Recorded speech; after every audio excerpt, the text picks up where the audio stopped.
What is up, you guys? Welcome back to the Crimson Lounge, back at it again with another episode of Primordials Bounty. Say hi, everybody. Huh? Hi.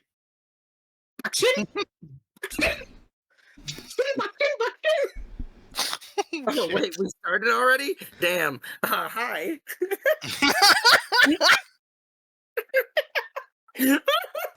God fucking damn it! Yes, we're back once again. On's not here with us, unfortunately. But as per usual, we move on. How's everybody been? I got a job. Oh, that's good. Well, that's fancy. I got now some want to auditions die to do. every weekday. I got some auditions. That's also nice. Yeah. Creepah's in the corner. Everyone look at me. I got nothing. Fuck. Nothing new on the creep corner. Well, for the lovely audiences at home, you probably won't know this or not, but I finally got myself a new desk. Oh, if Fucking only they could fantastic. I would probably post a picture right here of it. It is a nice L desk. I moved some furniture around. Now I'm using my couch as a seat because my old chair broke on me. Hey, at least you got a couch now. I mean, at least you have a seat. Yeah. I lay on my bed every day to do this shit. This seat has cup holders. Yeah, Wow. And it's a recliner. Fancy. Wow. So, yeah, old desk was a little bit too small. Especially since I'm working with a 2-monitor head setup, and I like to eat at my desk a lot of the times. So, yeah, I'm happy with this. I'm just imagining a comically tiny desk with 2 monitors, a dice tray, a giant-ass dice, and some food and drinks on it now. My guy, it was so it wasn't that small, but it was not a lot of room for me to put all my shit on, especially when it comes to books, a fan, the fucking the 2 monitors, my mic, and the amount of drinks I fucking drink in a day. Look, How many? it is an over-exaggeration, but only a little bit. I know because I've seen plenty of people there and have been there myself. It's an over-exaggeration, but only by a little bit, and that's the messed up part. Mm-hmm. Yeah. Like, the fact that is closer to the truth than you might think is startling. Besides that, like, my old one had, like, a glass surface on it, and I've been afraid that at one point that glass is going to shatter, so I might as well get, like, wooden surface. You'd probably end up scratching that more before you... No, do you want me to tell you the horror story of the last glass desk I had? Please enlighten me. So, back when I was living with my family, my cousin had also an L desk that has glass surfaces on it. There I was, it was in the basement, and, you know, I mostly hang out in the basement because that's where the big TV was, and I can watch whatever the fuck I want down there. While I was down there, it was Halloween. And on Halloween, I was watching the Silent Hill movie because, fuck it, why not? It's a good B-rated movie. Well, I can't disagree with that. So there I was, just sitting there watching the movie, and all of a sudden I hear a as I look over and I see the fucking glass shattered. I was the only one down there, and it just combusted. So it just cracked and combusted. Yeah. I still don't know what the fuck happened. I don't know what the fuck happened. Like, it just fucking broke.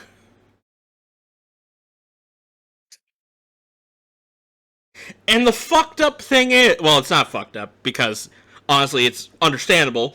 I told my cousin about it, and And up to this day, he still thinks I did it, even though I keep telling him that I don't know how it happened. It was not me. If there was a camera down there, you would see I had nothing to do with it. You see on the CCTV, sir? It wasn't me. I was 20 feet away from it. I was! Well, not 20 feet, because it's not a big basement, but still. Yeah. And then I start looking into it. Maybe it was because of how cold it was down there and the temperature, something like that. And temperatures can cause various metals and certain things to shrink and grow. That was the only explanation I could find that made sense as to why this fucking happened, because otherwise I don't know what the fuck happened. It just broke. And ever since I got my computer desk, I'm just like, it hasn't broke so far, but I know it's going to happen at one point. As a curiosity question, was the glass desk put up with drills and nails into it, or some form of that, or was it just pure adhesive? I don't think it was pure adhesive. It can come off. It was, I think there was just little like stubs on the back of the on the metal, so that way you can place it down. Might have been that maybe they expanded and one just got dagged in for a amount of time No, and just that expanded doesn't. enough to break. No, that doesn't sound right. Look, I'm pretty sure I could find a bunch of different reasons why it would have happened, but like, there's literally 100 different reasons why glass could shatter like that. Anything from like the impact, stress, the way that wear and tear of the glass, how it was Degradation. made. We did put a Everything- lot of stuff on that glass, like the printer, the monitor. Like how, So like how, it like, might be like just how much, been it might have how been just an accumulation of stress, time, wear and tear, and degradation. how much weight would you say was on that glass? I don't know. I wouldn't know. It's been so long that it was like 20. It was not 20. It was 10 years ago since I last saw that desk. Fair enough. Fair enough. Look, I'll put it like this. When I was an infant. No, Look, it was I'll like put 10 years ago. Look, I'll put it like this. There could be 100 different reasons how it happened. Stress and, honestly, depending on how you pile stuff up on a glass desk, could play a factor into it. Because if you put the strain on a specific area of the glass where it can't be supported, that will happen. Mm. But like I said, there's literally like 100 different reasons why that could have happened, and all of them are basically dependent on about X factor this. like 50 different variables. Yeah. Eh. But yeah, that's why I got a new desk, because the old one was small, and the fact that I don't trust glass tables. I just also personally like to think about this. Like, hey Joe, did you know you could cast the spell Shatter? It just cost a glass desk. That would be fucking hilarious. Joe, DM cast Shatter, throws glass desk. I just walk up to my old one and just get a hammer and just. that's how artificers cast shatter. The worst part is that could actually be, considering how artificers cast their magic. Well, speaking of artificers and casting magic, let's go ahead and dive back into the world of Primordial's bounty, shall we? We're lumberjacking. When last we left our crew, Zilyana the Succubus Witch, Starzin the Lalafell Artificer, Sips the Slimefolk Monk, and Tide the Water Genasi Jaeger. After leaving the rundown Temple of Fiane and losing the captured gnome wizard when she escaped using Misty Step, the crew returned to Everpeak. There, they received the devastating news. Iris, the Vazorn rogue, and Akane, the half-wood elf Samsari, have been ambushed, captured, and taken prisoner by pirates. With no way to rescue them immediately, and time slipping through their fingers, the party heads straight into the Everglow forest. Joined by Harvey the Dwarven Artificer and Shockrays the Gem Dragonborn Warden, they took on the critical task of defending Father Thorin as he worked to reset the forest's magical barrier. As Thorin began his ritual on the ancient stone, the forest erupted. Waves of blight creatures surged in from every direction, desperate to stop the barrier from being restored. The crew fought tooth and nail, cutting through wave after wave, but the blights only grew more aggressive. Just as the runes neared completion, 2 colossal tree blights stomped into the battlefield, towering monstrosities threatening to overwhelm the party as their resources dwindle and their patience run dangerously thin. And this is where we pick up, right in the heart of the battle. So, what do you guys want to do? Oh boy. Are we still in turn initiative order? Yes. This was a brand new round when we stopped last time, and currently there are a couple of needle blights, 2 giant tree blights, and a couple of mycelic blights, along with a razor vine blight still alive. And first one up is Shock Reyes. Quick question. Does the 2 big tree blights go before me or after me? Like, how much is their dex? Well, look at the turn order. It should answer that question already. One's gonna go before you. They have higher dex than me. That's scary. Do they? Yes. Appears to actually. be. Yes, apparently. They have a 0 in dex. Then why are they above fucking... It was, because it was auto, when I clicked the auto sort thing, it did it that way. I don't know why.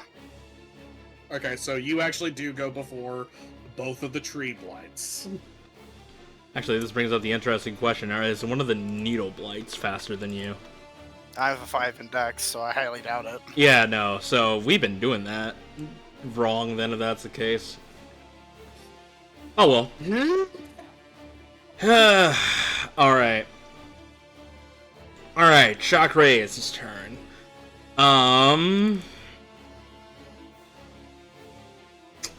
He's gonna look out towards you guys and he's gonna ask, should I remain here or should I go fight the tree? And that matter which tree. I think he should remain here.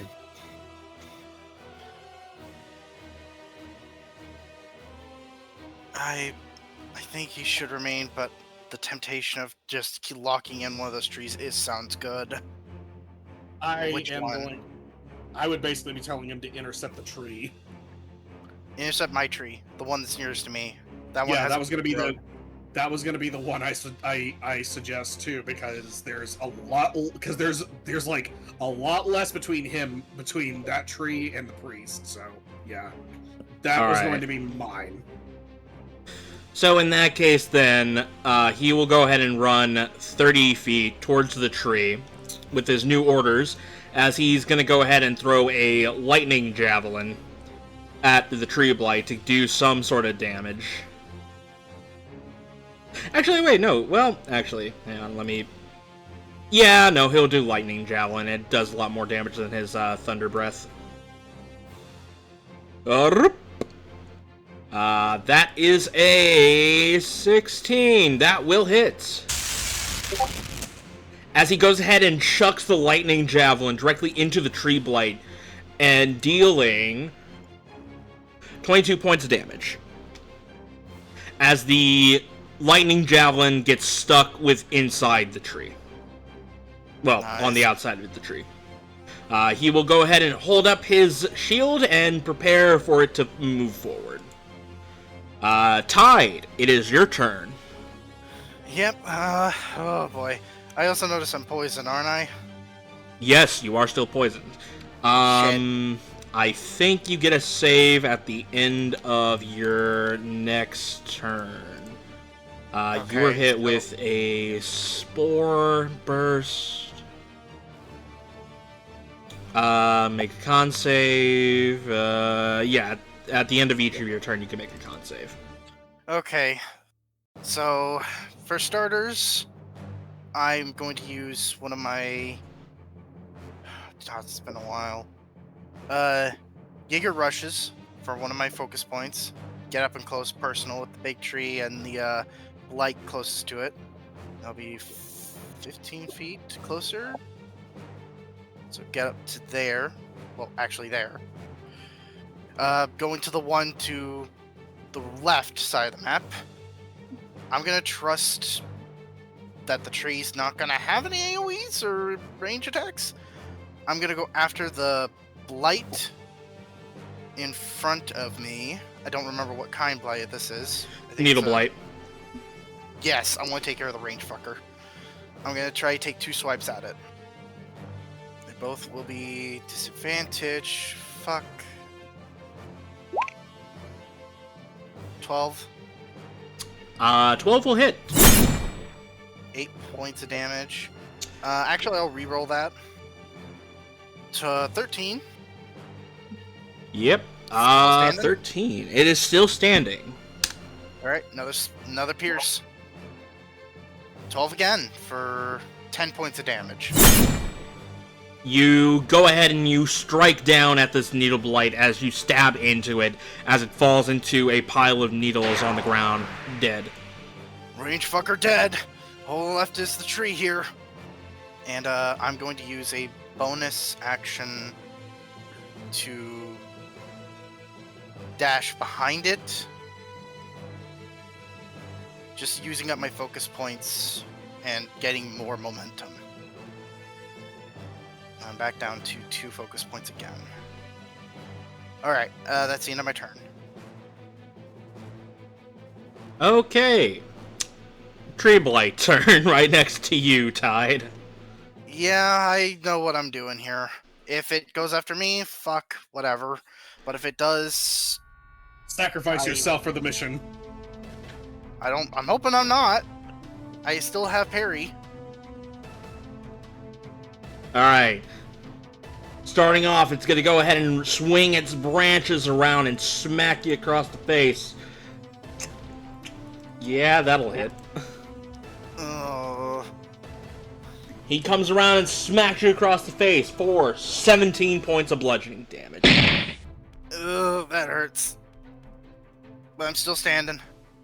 And then he comes around with the second attack. As he will go ahead and hit you with a branch.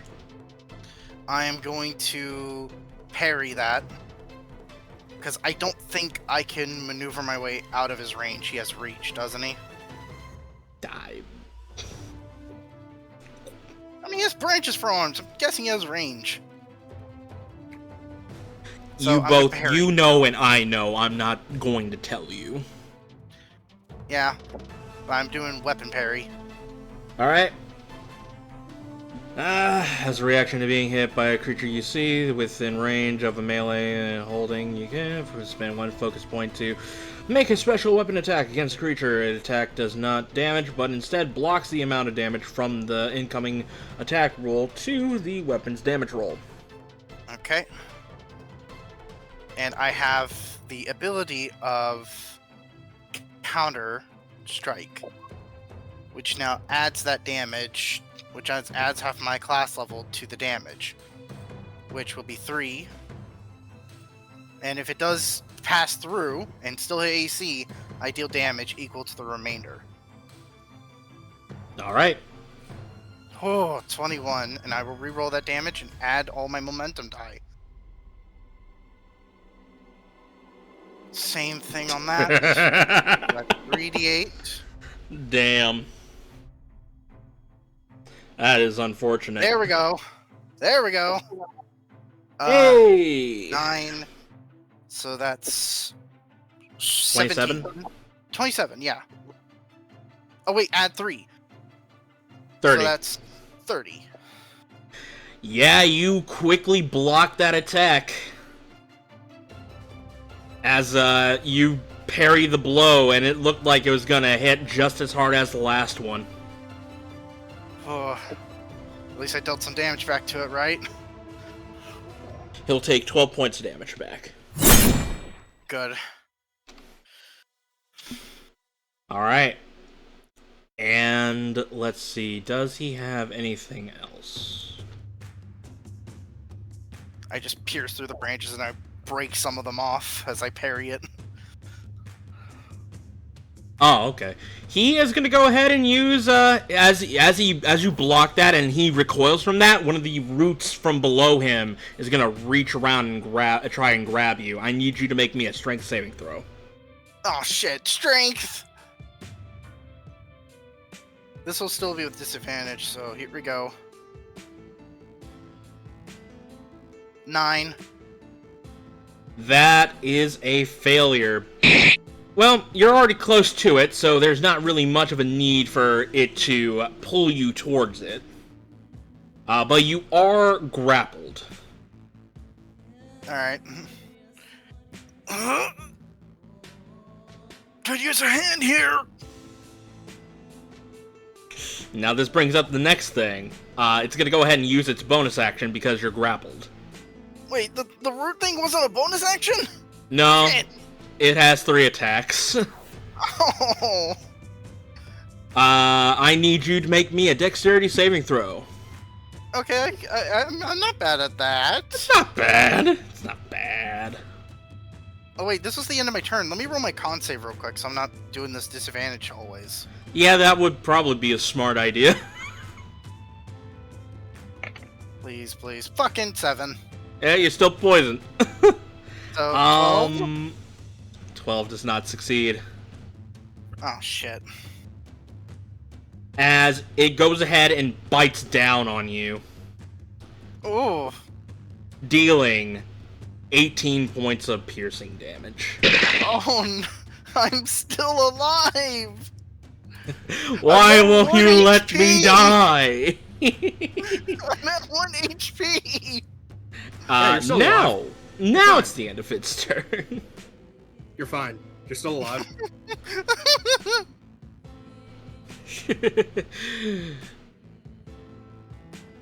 Oh wait, before it's the end of its turn, it will go ahead and move with you.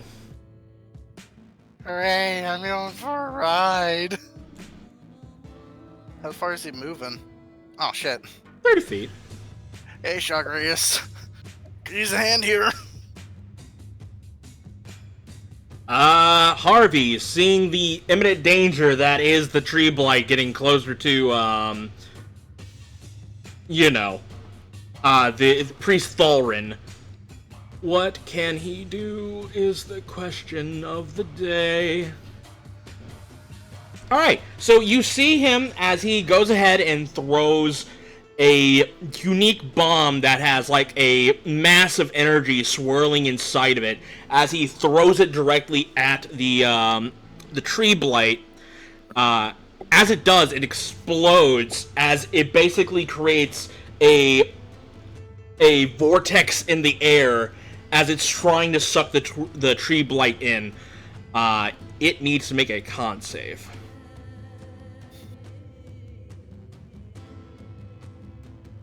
With a +5 to fucking con, that still fails. Okay. I'm not complaining. Okay. So, seeing how close it is, and is like, nah, I think you should go that way. As he will go ahead and send the Twig Blight using Vortex Warp. What? And it does let you go. Actually, no. We're going to do heads or tails on that one. Please don't. Heads or tails? Oh, you gotta be kidding me. Heads. You got lucky, boss. Oh. So, yes. He... because of this, the power of the... trust Joe give me head. Hey, yo! Pause! The fuck? Anyways. So yes, he goes ahead and vortex warp 75 feet. I guess he could do 60, but yeah, 60 feet south from your guys' direction, completely out of bounds, giving you guys some time to do some shit before it comes back into play. Thank you. Yeah, you're welcome. I only have one more use of that before I'm tapped out. At least tapped out on the higher level shit. He will go ahead and run, rabbit, run over to Zilyana and Sips, and he will be there. That'll be the end of his turn. Sips, it is your move. I run to the big tree. To the big tree, into the tree. dark woods. Into the thick of it. Mr. Edge, I'm going to swing a single time, right now, in this moment, on this day. It is going to be a very good roll of 18. That will hit the tree blight. I love hearing the sound of hits in the morning. 13, magical slashing. That, he will take it. Cool. I will then, I'll just do another swing. I don't know if 11 will hit.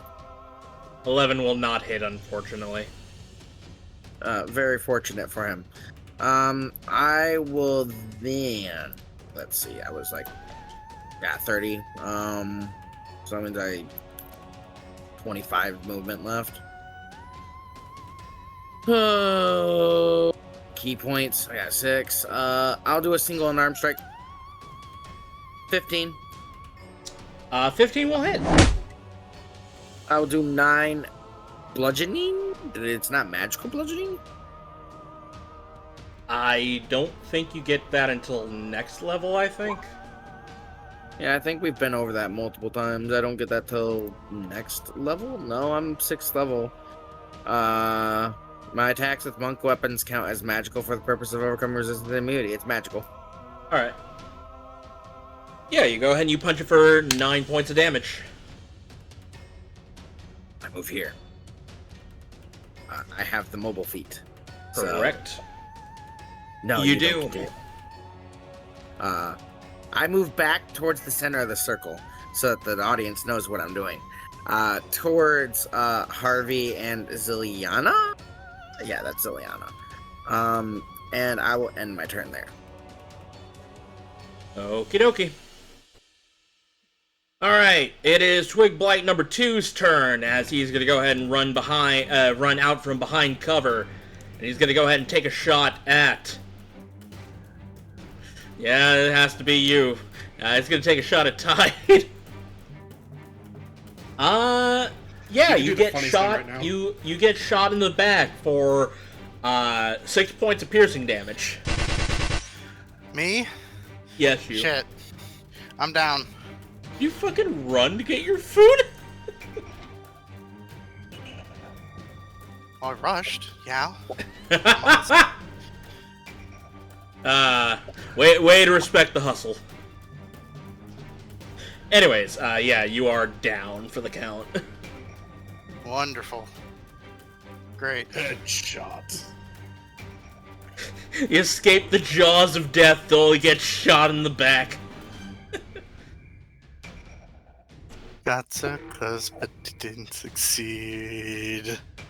That will be the end of his turn. Real Zira, let's see what you can do at this current moment right now. You have not cast... Oh, you're out of level 3 spells. You have a couple level 2s. A couple of level... and a whole lot of level 1s. I guess I could... No, he can't. She can't do that because, one of her draws is giving Thalrin the ability to reduce damage if he gets hit. Yeah, I guess the only good thing that she could do right now, if she wants to deal damage, is cast Guiding Bolt at the tree. That will hit. She's gonna go ahead and cast this at level 2. As she hits the tree blight for 12 points of damage. It is now glowing with radiant energy, indicating that you can have, that the next attack against this creature will have advantage. That will be the end of her turn. Needle Blight. His goal is to fire at Thalrin. He will go ahead and fire at Thalrin. But unfortunately, that will miss, as Thalrin's AC is higher than a 12.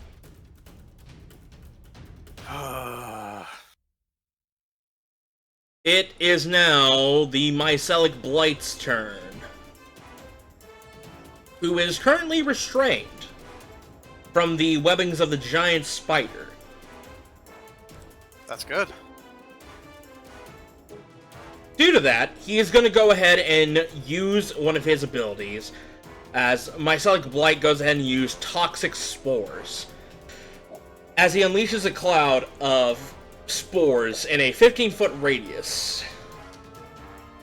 So the only people that were going to get hit by this are Starzin, Rilzira, the giant spider, Sips, Zilyana, and that's it. But Sips is purple, so... It would be with advantage. Okay. What if I rolled an 11 anyway? That's an 18, my friend. What if I just roll garbage, DM? Do I die yet? Pretty close to it. Not even close. Not even close, baby. Not even close. I did not get... You do not have permission to die. I still have use of you. Alright, so for the people that failed, they are Sips, Zilyana, and Rilzira. Which she rolled a nat 1. God, Jesus. She is forever going to be the target of poison. She's going to... Poison is her bane. Which is ironic, because, you know... Dark Elf. Like that's irony. Irony. Oh, it's very much layers of irony if you think about it. Yeah, when you think about it in layers, it's so ironic. It's actually really fucking funny. Alright, so those who failed will take 19 points of poison damage, which Sips, you take half because you are purple. So I take 9. Yes, you do. Understood. Which, you know, everybody that succeeded would take 9 as well. Alright, and also, for those who failed, are also blinded and coughing profusely. Or violently. Oh yeah, that's right.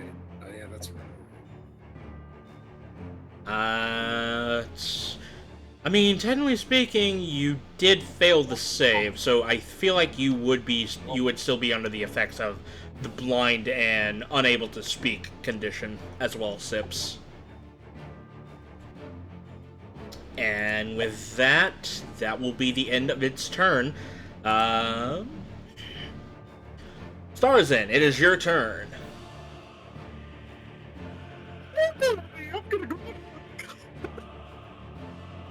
You like to say that again without your mic fucking telling you no? Nah, it's funnier that way. Fair enough. Maybe it was just the mic preventing us from getting a Disney lawsuit. Fair enough also. You kicked my name out of your fucking mouth! It didn't Well, now stop you that fucked time. It didn't stop at that time. Okay. They heard you! They heard you! Okay. Time to, let's see. I got my fire elemental dial active, so I think I'm just gonna punch the Mycelic Blight in front of me.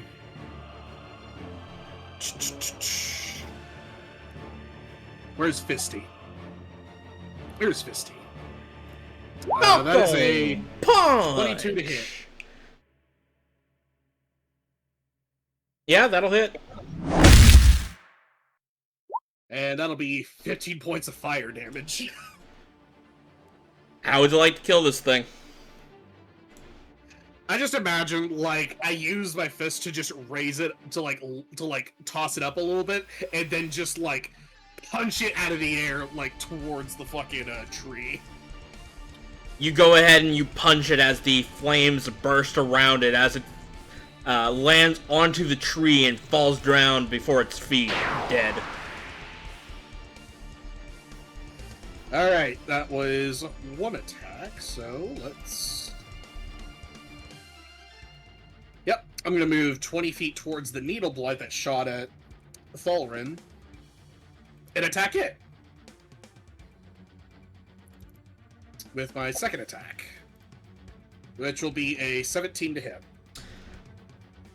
Yeah, 17 will hit. And that'll be another 15 of fire damage again. You know that one meme where the guy slaps a child, then the mother comes, then he slaps the mother, and then the father comes and slaps the mother, the father. It's just Starzin with the big ass hand as the twig blights start coming towards him. Just. The meme is literally called the slap. Larry! Starzin! And for some odd reason, Ty just walks up to him and then gets slapped. as he should, because that's deserved. The one team that comes in is just the trees, and they get slapped too. And that is the end for Twig Blight number 4. And since I still... That was like 20 feet of movement, right? Yeah, it's 20 feet. So... Yeah, Well, so I can do this. If And then I'm gonna... Well, you can make a third attack. If only. But I'm gonna go up to the tree blight and just stand there. Let's see. What do I still have? I do have my bonus action. I think what I'll do with that is...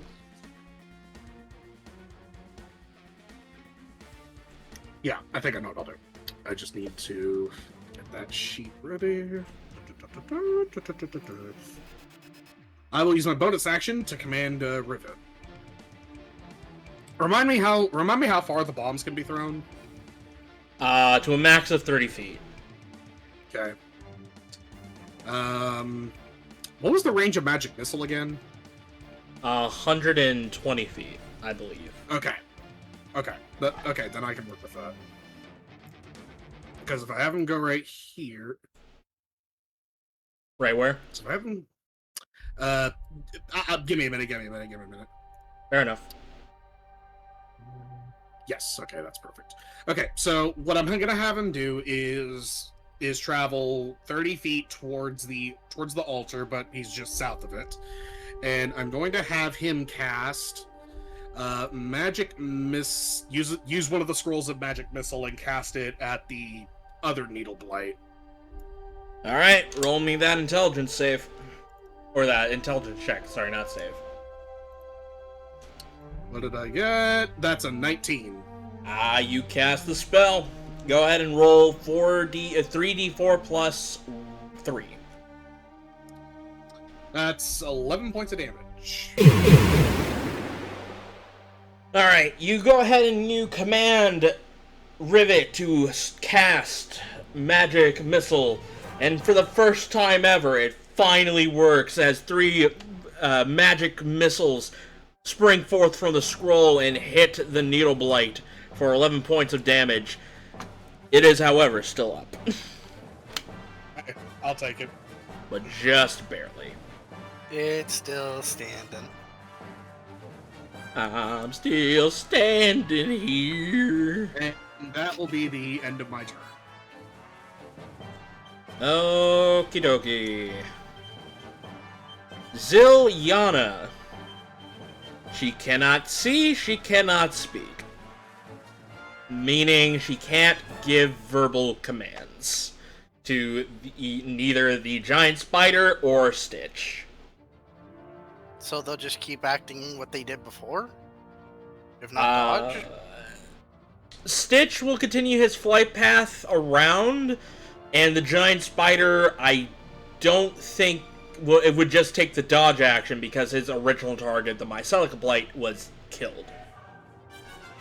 But the giant spider near the Razorvine Blight will still continue its order of attacking.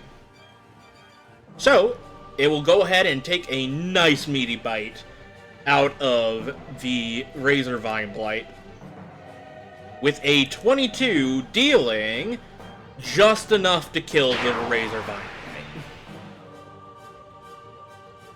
Das ist gut. As That it is falls to the ground like a bunch of thorny spaghetti noodles, it is dead. No big surprise. And I will go ahead and move Stitch's flight path, continuing onwards 50 feet. That'll be the end of Zilyana. Up next is Tree Blight number 2. So Starzin, how do you like your placement? It's not moving closer, so it's very good placement. Yeah. Oh yeah, true, but I tried that and it didn't work. Actually, it can move around. It's going to go ahead and move 15 feet, still within your attack radius, but gets closer to the giant spider.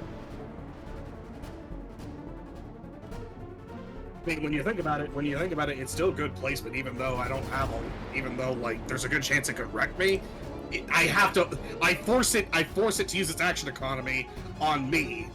True. So it's a worthwhile investment, because if we survive,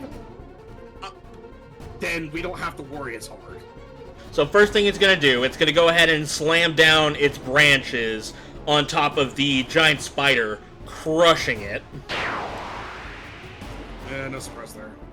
It's going to go ahead and swing around with its second branch directly towards you, Starzin, with a 21 to hit, dealing 18 points of bludgeoning damage.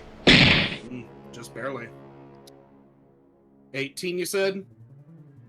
Yes. I'm still up. Alright. And then the roots come bursting out from the ground and grapple around you, Starzin, or try to at least. I need you to make me a strength saving throw. Gotcha. Nope, that's a 3. Okay. You're already close enough, so it cannot reel you in closer, but you are grappled. And because you are grappled, it will go ahead and use its bonus action to take a nice meaty bite out of you. I need you to make me a dexterity saving throw. Gotcha. That is a 15. That does not succeed. Because of course it doesn't. Alright. As you get bitten for 16 points of damage. You've got to be shitting me. I wish I wasn't. Okay. Alright, sorry, I wish I was. Is the correct wording I should have used. Nah, DM, double down. No, because I can't proc that. I can't proc that. I mean, I should have procced this when I took the hit. Actually, now that I think about it. Oh, what was the thing you were going to proc? Radic Sudden Spark, but it only applies if I take a melee attack. It doesn't apply if it's an effect. You did get hit. I mean, you did get hit with a branch, so you could proc it. All right. I know it technically doesn't do anything to you right now, in the senses, but it will do damage to it. So Yeah, better than nothing. Yeah, considering I'm going down anyway, I might as well. Alright, okay, As a so final fuck you. I'll cast Radic Spark, Sudden Spark at first level. It'll need to make a... It needs to make a con save. Well, unfortunately, that is a success. So then it's going to take... half as much. 2 points of damage? I think 5 rounded down. 2. Because it's always rounded down, right? Yeah, it's half rounded down, so 2. Yeah, so... Yeah, it just takes 2 points of lightning damage, which... I'll take it. It's better than no damage. Any damage is better than no damage. As it takes a nice, meaty bite out of you as you feel the splinters and the inner bark clamp down on the side of you as you fall unconscious from the pain. And with that, it will go ahead and move its last 15 feet forward. I don't know why, but I imagine this tree just has stars in his mouth like a pacifier. It's like fucking Maggie Simpson.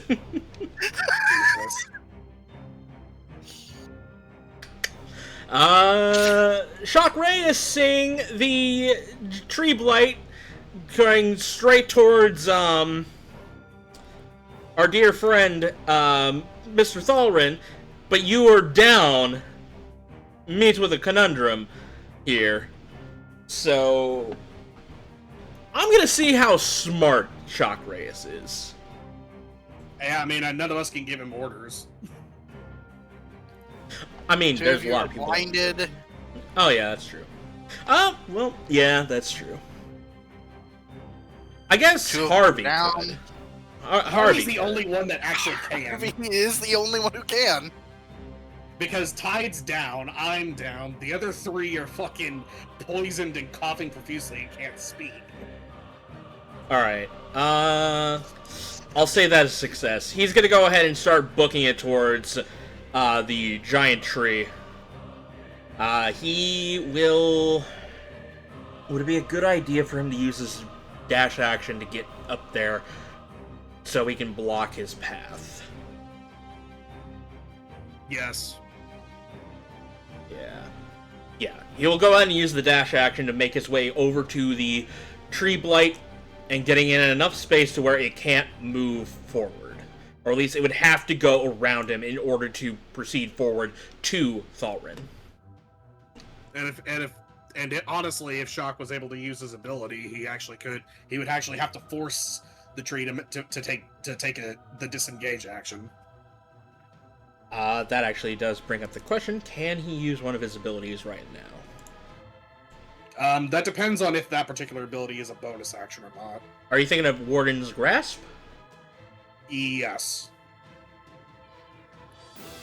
Yeah. If I remember. As a bonus action, you can use your force of your daunting presence to ensnare nearby enemies within combat until the beginning of your next turn. You cannot move, and each large or small... Yeah, no, then it doesn't apply, because it's huge.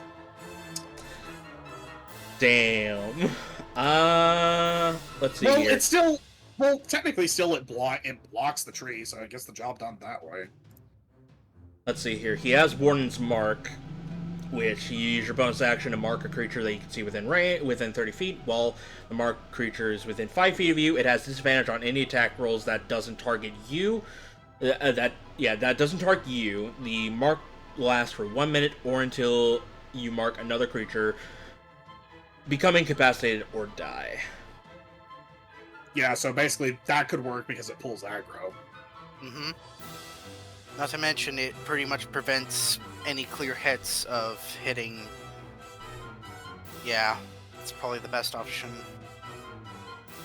And I don't think you can make it stop and make it unmobile, I'm guessing. Wait a minute, No. Hold on. Something just occurred to me. This is a thought process. If he does make it unmobile, but if he is grappled by it, does that still count as him being able to move? Yes. Oh, shit. Yeah, well, technically, if by how I understand the rule is, technically in that situation, even if Shock was grappled, it does not supersede his ability. Okay. However, that does mean if you use Warden's Grasp and you make him, if you have the ability to push him, you could make his Warden Grasp move with him, I guess. That is some weird third-degree movement. It's a train of thought for another time, but for right now, he will go ahead and use Warden's Mark on the giant tree to at least get something out of it. Yeah. Alright. Tide. Roll me a death save. Keep it secret. Keep it safe. Got it. Here we go.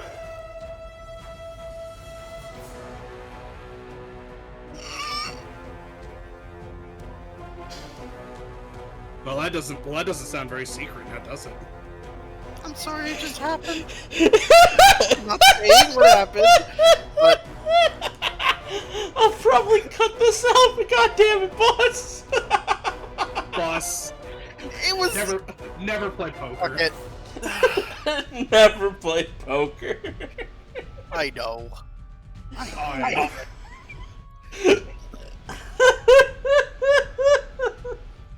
I mean, they don't know how bad it could be. I guess. Look, that voice tells me something is very telling.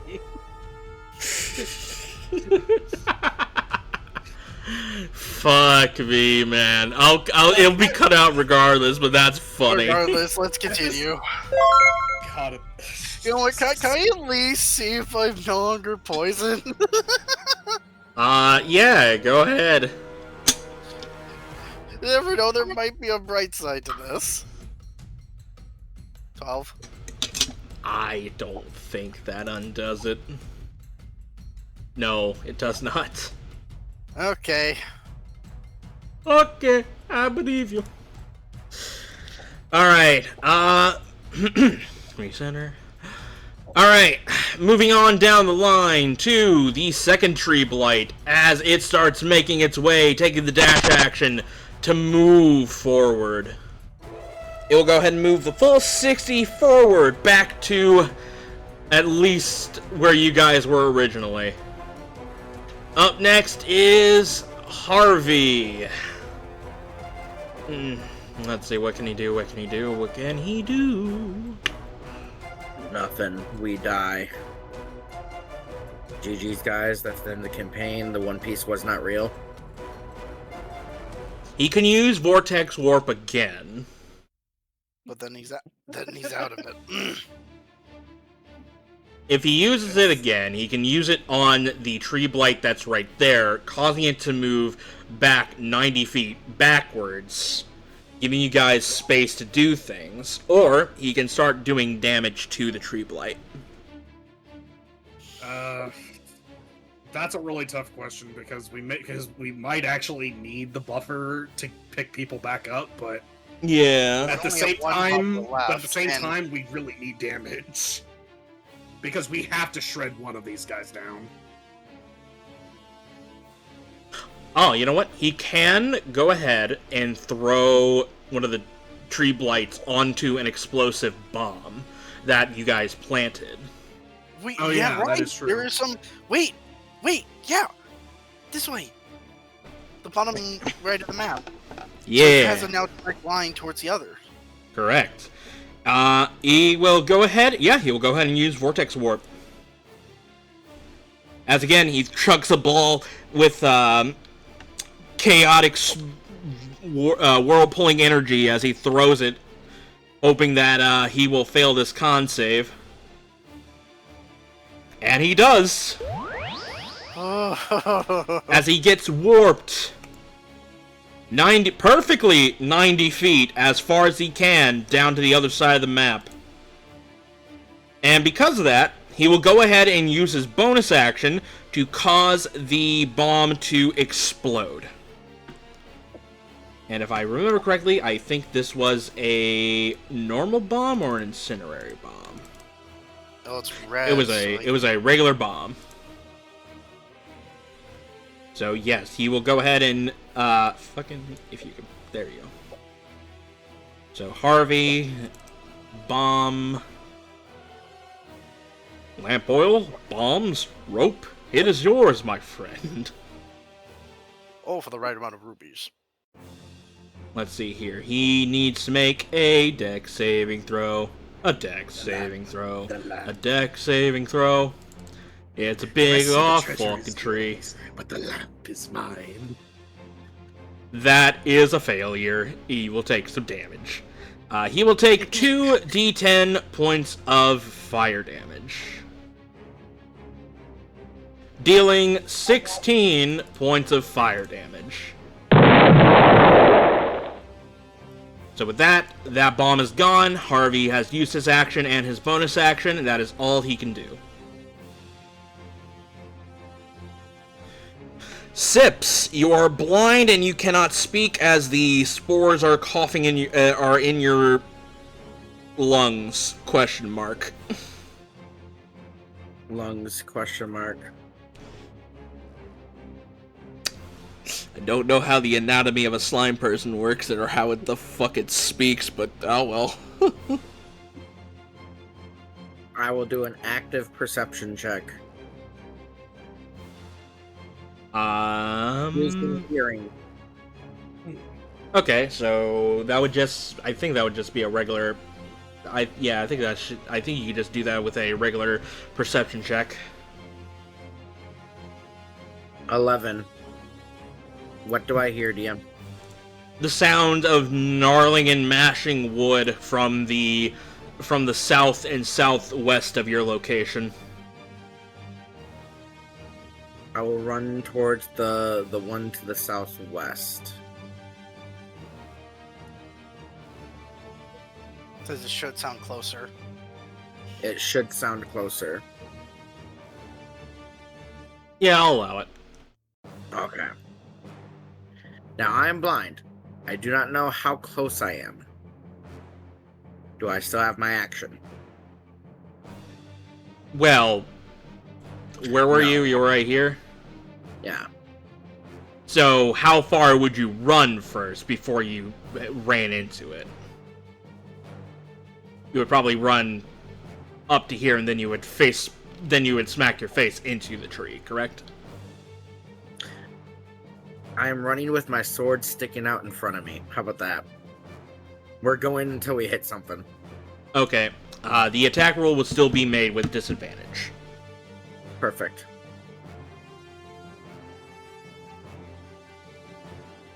$19. Yep, that will hit. 7 slashing.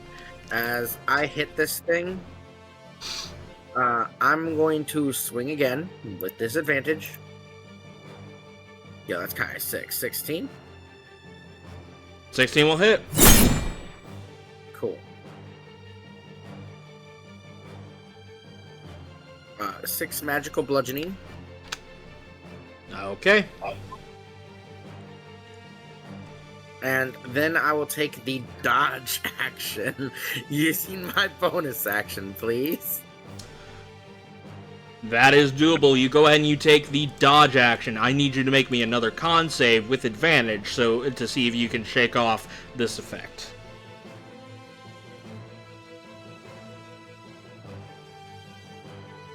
How's a 14? 14 will succeed. Alright. You quickly start wiping off the spores from your eyes as you cough up that fucking spore ball out of your mouth as it shots down into the ground. You can finally speak and see now. God, it's like coughing up a hairball with slime. Yeah. I can breathe easy now. My eyes are clear. Man got some Everclear. Nope, that's not the brand. That's an alcohol. What am I thinking of? What am I thinking of? Lies. Clear eye. Clear eye, yeah. Man got some clear eye. Alright, so for Needle Blight number 2, it's going to go ahead and continue its course of shooting down Thalrin. That is a 6. That will miss. Look at me, I'm drinking. Alright. I drink regardless. Real Zira. Oh boy. There's nothing much she can do right now. She goes ahead and... Sorry, what? There really is nothing else she can do. Yeah, there's really nothing much she can do. You know what? I have a recommendation. Could she just use her action to try to clear it all off?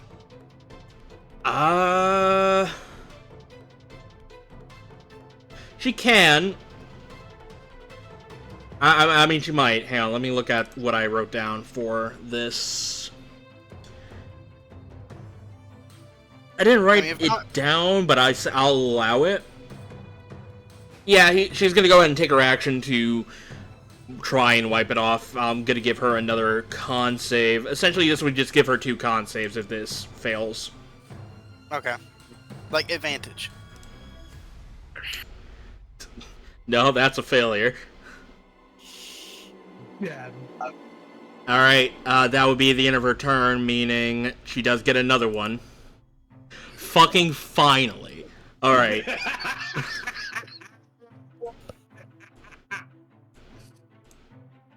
Alright, she is no longer blind, she sees... she sees, Tide on the ground, dying, as, she points over to him, and it's like... Starzin? Tide's on the ground and bleeding out.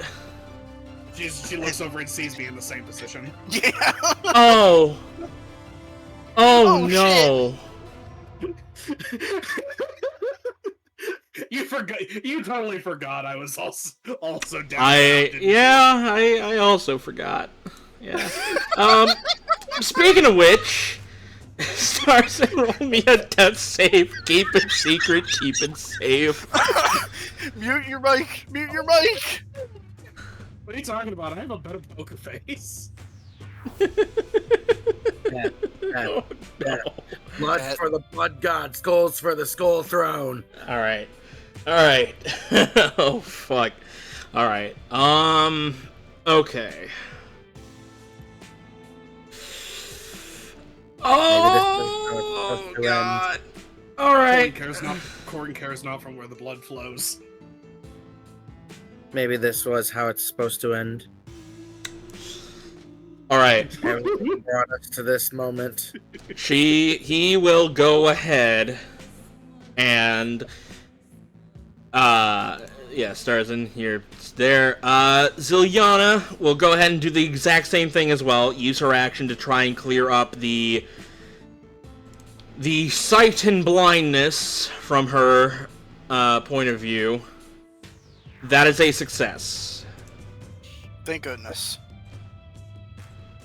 She will then...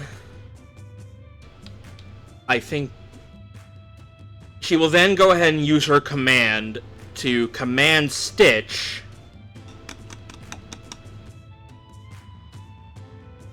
I think Stitch has a healing potion on him. I didn't write it down, but I think Stitch does have a healing potion on him.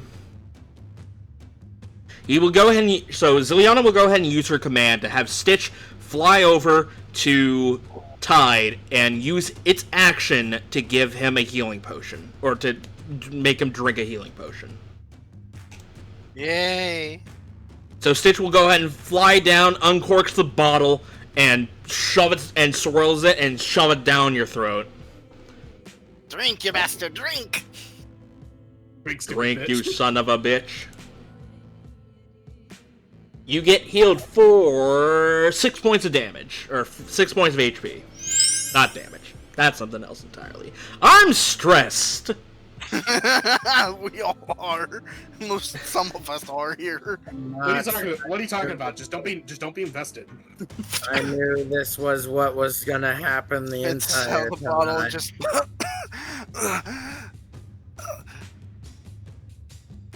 As that happens, the tree blight number 2 is gonna go ahead and make its way 60 feet up as it takes the dash action. Come on, walk over the bomb. Oh! But, I mean, it does walk over the bomb, but the problem is he needs Harvey needs to use a bonus action to make it explode. Oh! The reason why it exploded the other bombs was because he had a held action that round. All right. That would be the end of its turn. Shock Reyes' turn. He will go ahead and move 30 feet forward. And he will fight. It still has the mark on it, right? It does have the mark on it. Good. That's a barrier, at least.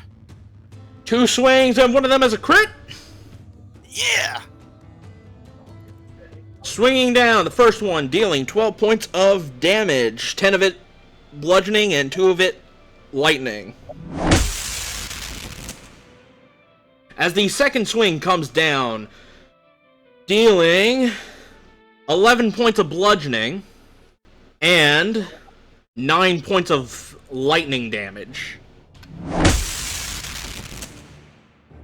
The tree is still up, but it looks battered and bruised. That'll be the end of Shock Reyes' turn. Tide, you're up. I turn and get up, trying to see around what's going on. And I see Starzin on the floor. Shit! I'm going to... I only have 25 feet. 1, 2, 3, that's 25. Go up, run closer to, making my way to Shock Reyes. I will use my last focus point to do bonus action dash. And I think I have enough movement to make it there. Just barely, I think? Yeah. Alright. Make it to Starzin. I'm gonna take the bottle. I'm gonna take the superior healing potion I have, pop the cork, swirl it, and feed it to Starzin. Live, you damn bastard! What the fuck did you just say to me? No, I got a funny one. Alright, so how much healing do I get? It is 44 plus 4. 44 plus 4? That's the superior. No, I said 44 because Oh. it sounded like you said 44 plus 4. So that is 17 points of healing.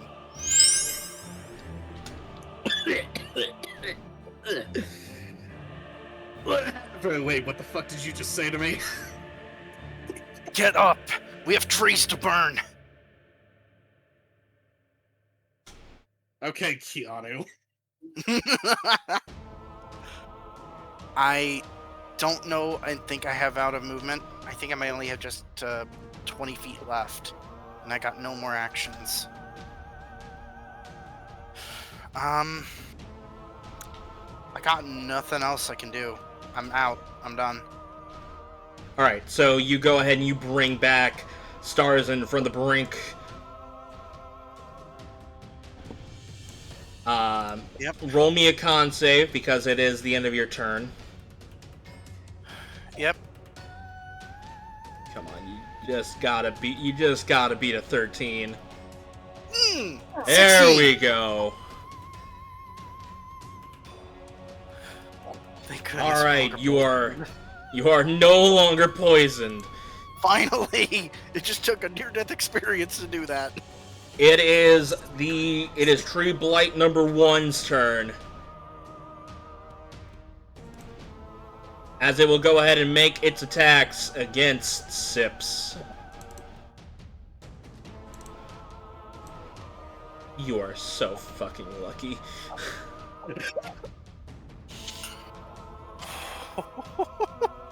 Your Honor, cry about it. As it begins to bombard you with branch after branch, you activate Ultra Instinct mode as you dodge out of the way of its many branches and roots trying to grab you, which the first one probably would have done very significant damage to you if it landed a hit, but you quickly dodge out of the way of it. The second branch comes, you jump over it like it was a piece of rope, and then you quickly sidestep out of a root that bursts out of the ground and try to grapple around you. And that will be the end of its turn. I love bonus action dodge. Sips when dodge action. Ultra Instinct theme plays in the background. Da da da da. Harvey. Seeing the enemy close and not too happy about it. Oh, wait a minute. Harvey has a mana potion. He could try it, he could drink it, get a level 2 spell slot back, and cast Vortex Warp again. You want to see him do it again? Or he could cast Shatter in between the 2 blights. Yeah, he could easily get both of them. Yeah. Oh wait, he still needs to get a second level spell slot back, so yeah, he's gonna go ahead and drink the mana potion. If I remember my rules, remember the rules of it, I believe it's a 1d4. It is a 1d4 for a regular one. That is a 2 plus 1, that is 3. 3 points, that is enough to get him a level 2 spell slot back. Oh. As he drinks that, he goes ahead and chucks it to the ground as he... Actually, no. He grabs the bottle, he throws it as he casts the spell Shatter. As it lands to the ground, it explodes, causing the shatter effect.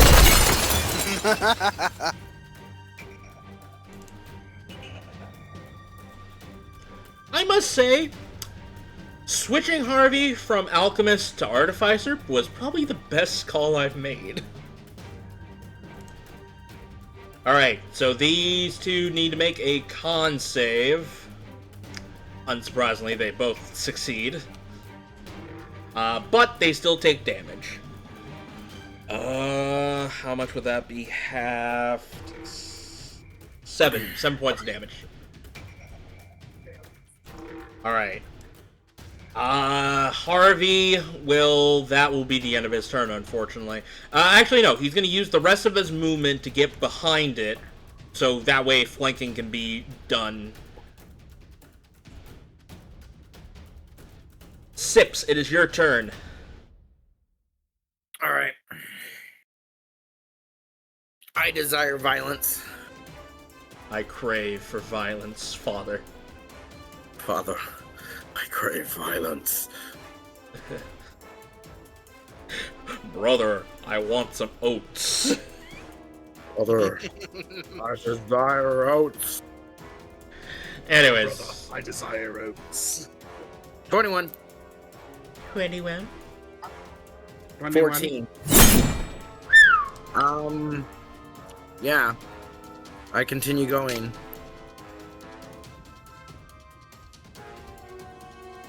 21. Do it again. 21. Jesus. And then I'll do the best thing I've ever done in the entirety of my life. Do it I'll again. bonus action dodge. Man, I think we need to call Sips Butcher Pete because he's hacking, whacking, and smacking. I'm over the line. As you go ahead and in total deal 30 points of damage to this tree blight.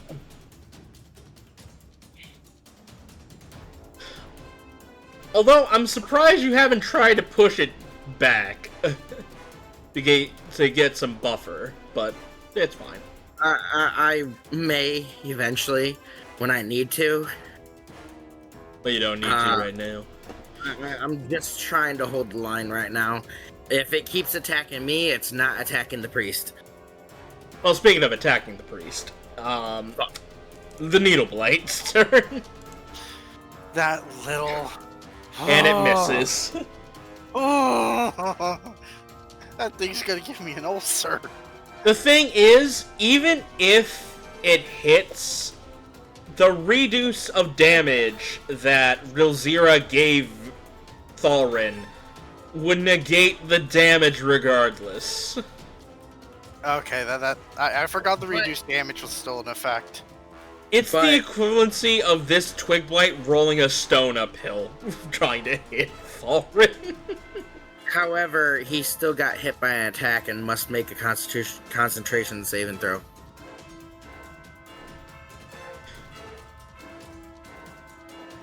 Yeah, let's just not let that happen. Nah, I wouldn't allow that. If it did no damage, there's no reason for there to be a con save. Okay. Because isn't the whole point of it is like you take, like, I get that like the base is 10 and if it goes over 10 or if it goes over it's like half the amount of HP, the damage that it does. I equivalent that to damage, and if it's like it hits you but it deals nothing, like are you snapping out of the concentration? Yes. Because it's just like a child throwing a pebble at you. It's not gonna hurt you. Guys, But it certainly is distracting. I don't see it that way, but oh well. Yeah, I equate it to more if it does damage than it actually hitting. But that'll be the end of the Needle Blight's turn. So, seeing this, and everybody is damaged to a certain degree.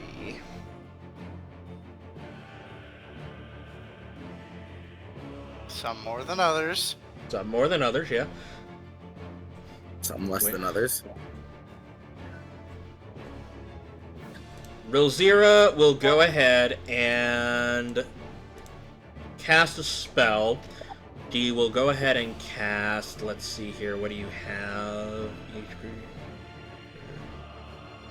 Rilzira is going to go ahead and move 15 feet forward.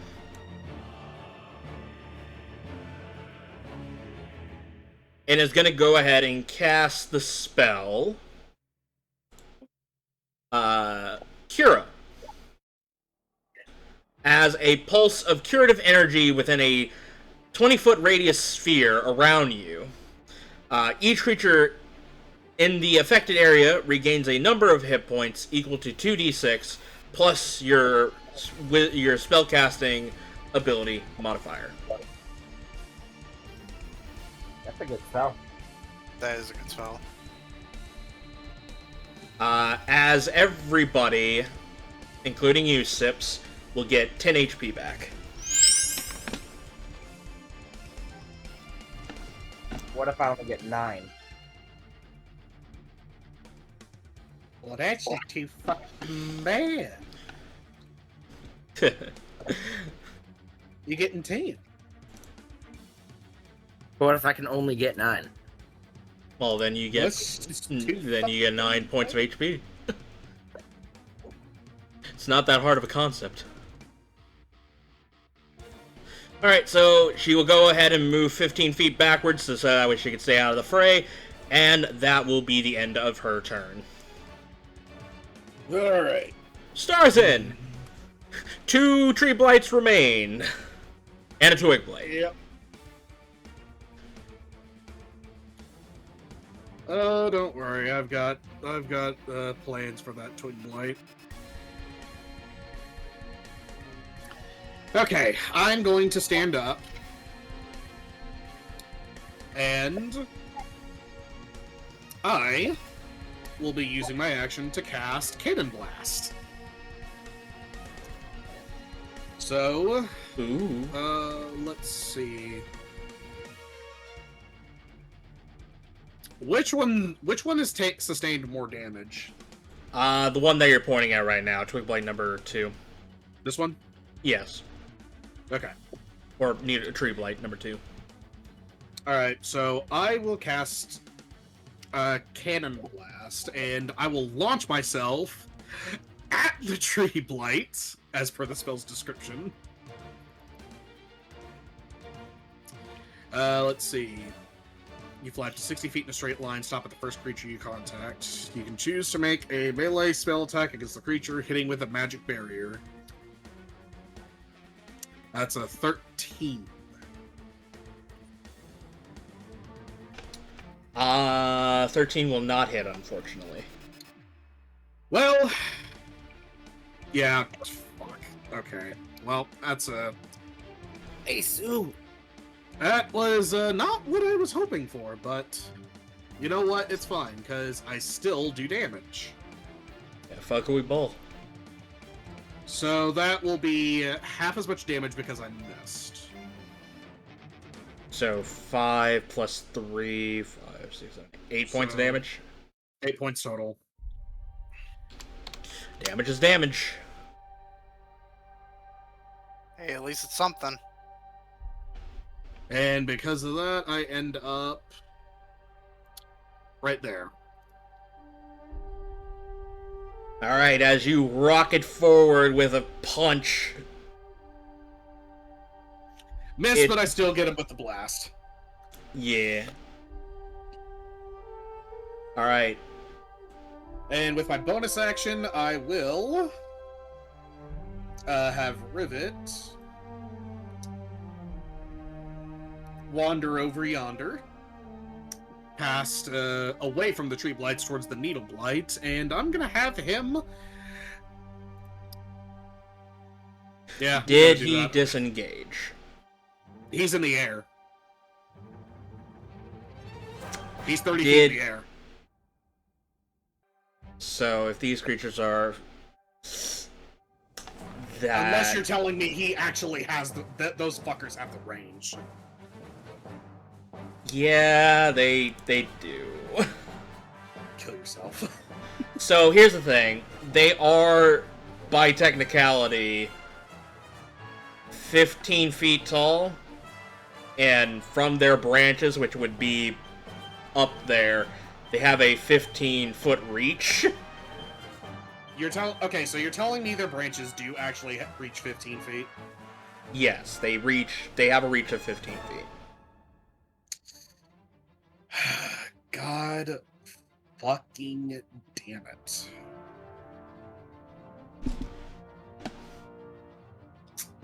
Well, I can't do anything about that then.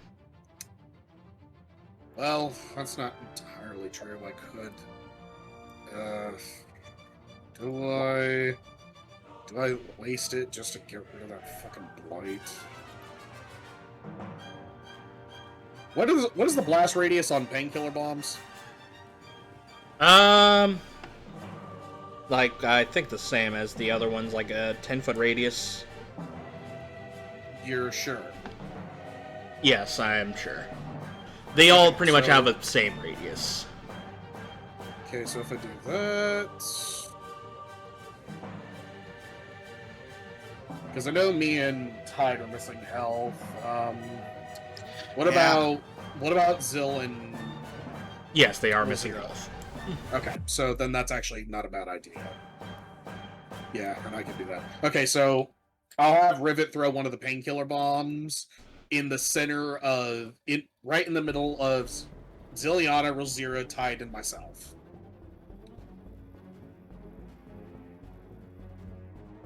Just hits all of us, yeah. Alright, he goes ahead and chucks the bomb. As it explodes, everybody gets 18 HP back. Oh. That's better.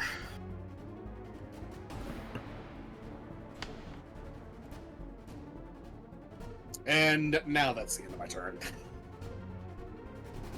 Okay. Zilyana's turn.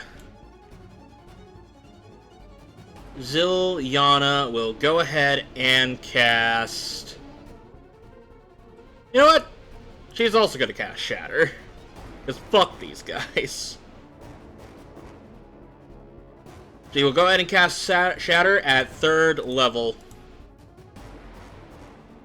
They need to make the con save.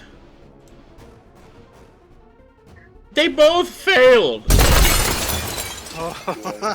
11 and 13. Good. Yeah, I'm not complaining. Taking 21 points of damage. And as that concussive blast bursts out, it shatters this tree blight number 2, into splinters as it falls to the ground, as Zilyana yells, "Timber!" as it falls to the ground dead.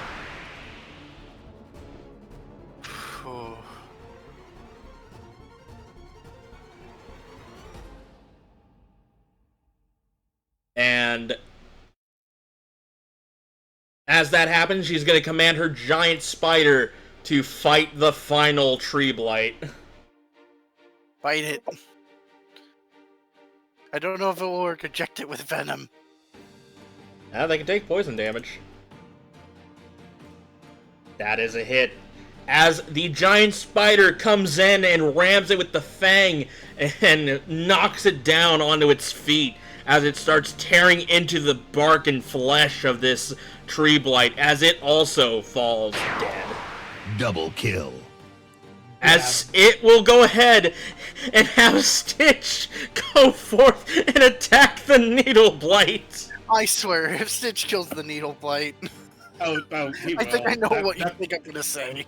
that thing is on so low health. I mean, Stitch could probably sneeze on it and kill it, realistically. Yep.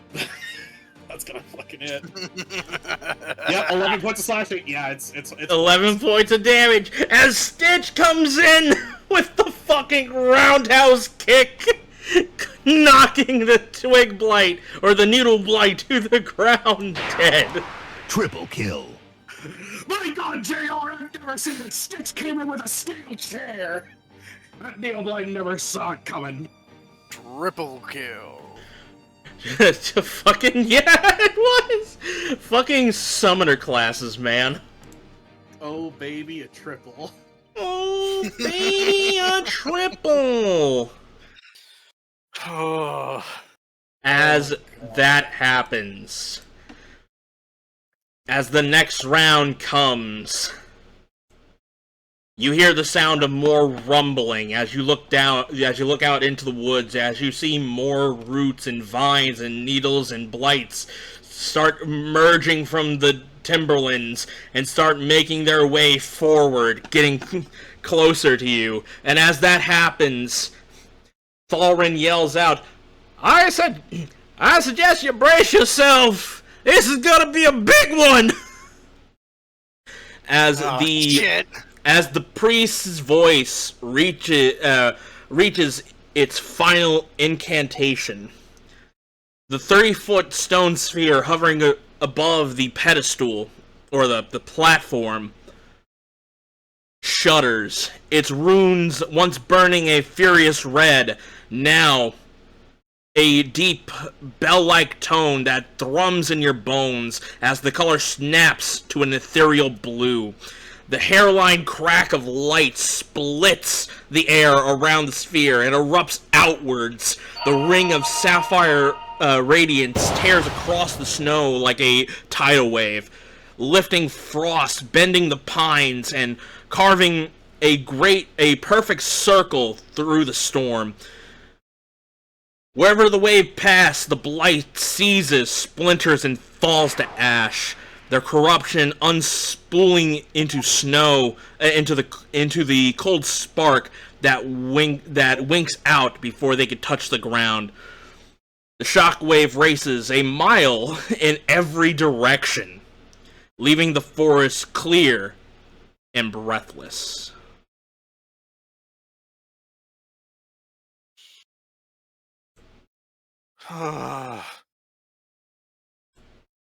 Tide, after feeling that shockwave and bunkered down on himself, just kind of falls on his face.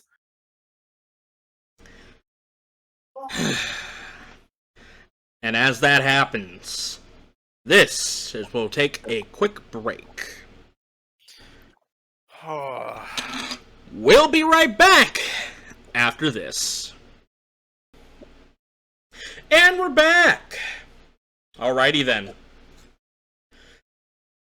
So, you guys look up as you see the sphere itself that was once glowing a crimson red, now glowing a vibrant ethereal blue. As all the twig blights that were around you just turn to dust at your feet.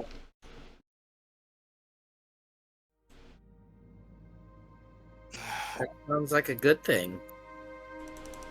Ty gets up from his flat position and just goes, The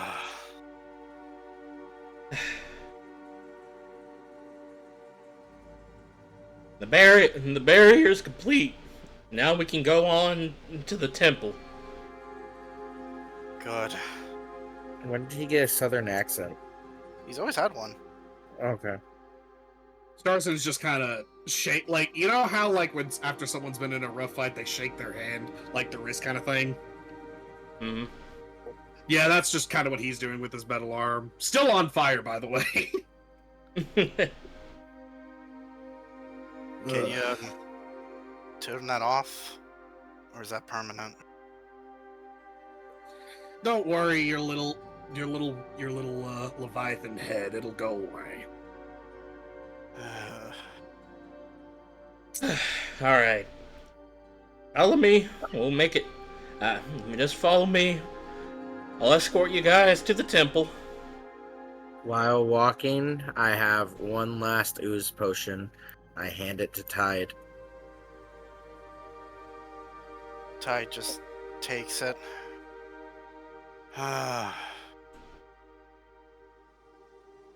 Sure you don't want to give this to your friend? Just To shock Rayos? No, he looks to Starzin. I don't need it. I'm fine. He'll be fine. You'll need it more than he does. Boss, I'll put this in perspective. After all the healing I got, like, I'm so close to full. Like, I'm perfectly okay. I'm 45 out of 51. He just looks at this slime ball and just goes, the slime soup, the slime sips, and just goes, I've had worse. Drinks it. I would like to imagine sip slurps are like those globules of water within the plastic that you pierce packaging, where it's just water in your hand. Yeah, I know about those. Yeah. I just imagine they're like that. I imagine slip slurps are like boba tea. They're kind of the same technology, actually. The same thing. Just bobas are smaller. You mean like the actual tapioca pearls? Or the tea itself? No, not the tea itself. The pearls things. The outside is the tapioca pearl. On the inside is the tea. Anyways. Anyways. Slurps it down. What do I heal? You heal this. You heal 9. Alright. Actually, that's better than the military potions. Tastes like grape. It tastes better too. After you guys get back up on your feet and recover as much as you can recover, Thalrin begins to march your way forward through the tree lines, and eventually the forest finally breaks. And it opens, and the world opens in a breathless silence as you step into a clearing. The trees of the Everglow forest rise tall and solemn. Their bark pulse with this faint, otherworldly blue light. as if the forest itself recognizes your struggle and now grants you passage.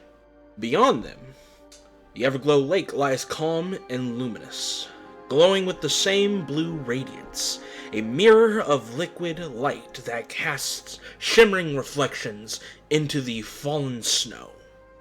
And there, upon the shore, stands the Temple of Fianne. Its stone arches and domed roofs are haloed in the glow, a beacon of quiet, reverence dedicated to the goddess of nature and magic. After the endless waves of claws and thorns, the temple feels untouched by violence. Untouchable, even. As though it has been waiting for you all this time.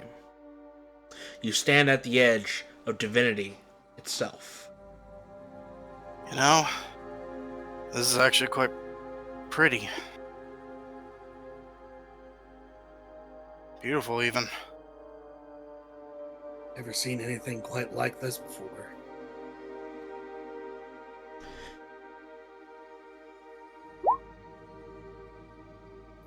Yes, it was crafted to resemble the union. That is the combined union of nature and magic. A lot of hard work was put into this temple. And yet some bastards want to take it over and ruin it. That's horrible. When it comes to power, a lot of beings want it. Want to take over stuff like this. It's up to us to make sure that they don't get it. Agreed.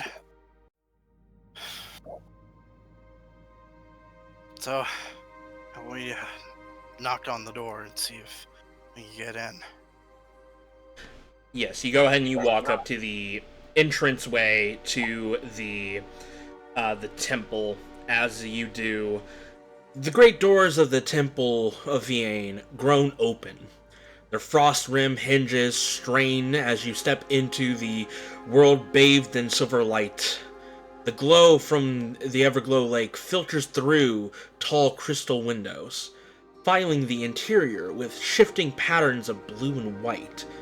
Snow drifts in faintly through the cracks in the high dome, melting instantly against the warmth of the faint magical braziers. Flickering flames of pale azure, enchanted to give off light. The temple floors is a mosaic of green and blue tiles, arranged in spirals and vines, testament of Fianne's bond of magic and nature. The air carries a faint scent of pine and cold stone, and in the center, a great living tree. Its bark shimmering like ice, its barks blooming with faint glowing needles, rises as a sacred symbol of the goddess's presence. Dozens of figures gather around pews and alcoves. Half are winter ladrons, their pale hair and frost-rimmed clothes marks them as children of the seasons.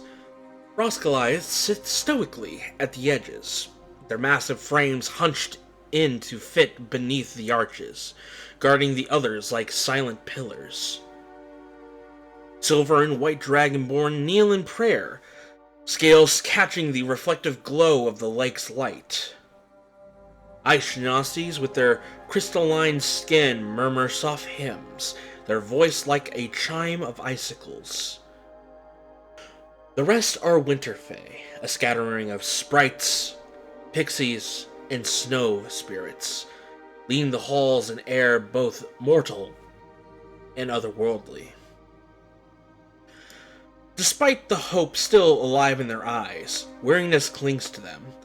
Their cheeks are hollow from weeks of meager rations, their shoulders slumped from sleepless nights listening to the blights crawl on the outer wall, yet their faith binds them.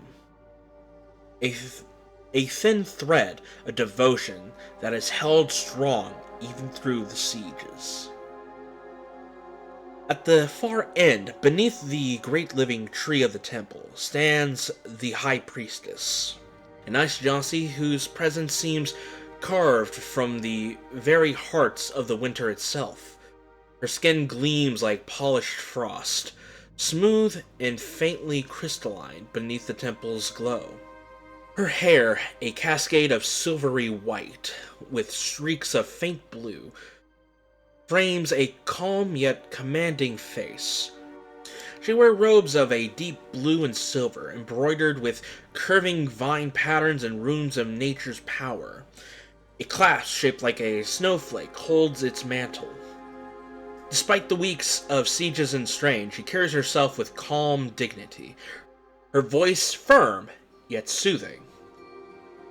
As she looks over to you and says, "At last, someone comes to help us." As she looks down at as a face of familiarity, she looks at Thalrin, who looks at, "Yeah, it took some time, but we're here to help finally. Well, come on in. It must have been some trek here." As she says that, you see the other members of this church begin to look at you, and basically a sense of hope sparkles in their eyes as they see newcomers walk in, and the fact that they feel that the barrier has changed from the outside, that it changed for the better now. Well, I just casually put away my weapons out of courtesy. Yeah, let's go. Come on. Inside would be nice.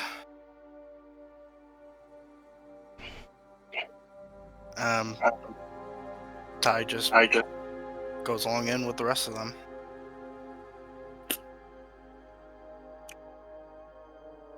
I walk in. Starzin's gonna follow, but just kind of. He's just also gonna be looking around, like just kind of mesmerized by the place. Throwback. I walk in and stare at the walls. Okay. Tide, you look out, and it is quite odd seeing ice genasi worshipping a goddess that is not the Leviathan. Gonna make a mental note of that, but looked very intrigued. Yeah, it's very rare. Surprised. Yeah, it's very rare to see an ice genasi, let alone a couple of ice genasis, worshipping another god that's not Usi, the god of water. Or did I make him a goddess? One of those two. It's a god. As she walks over to you, walking in is, "It is a pleasure to make your all's acquaintance. My name is Zilyana Frostborn. I am the high priest of this church." We appreciate your hospitality. We're just here to help.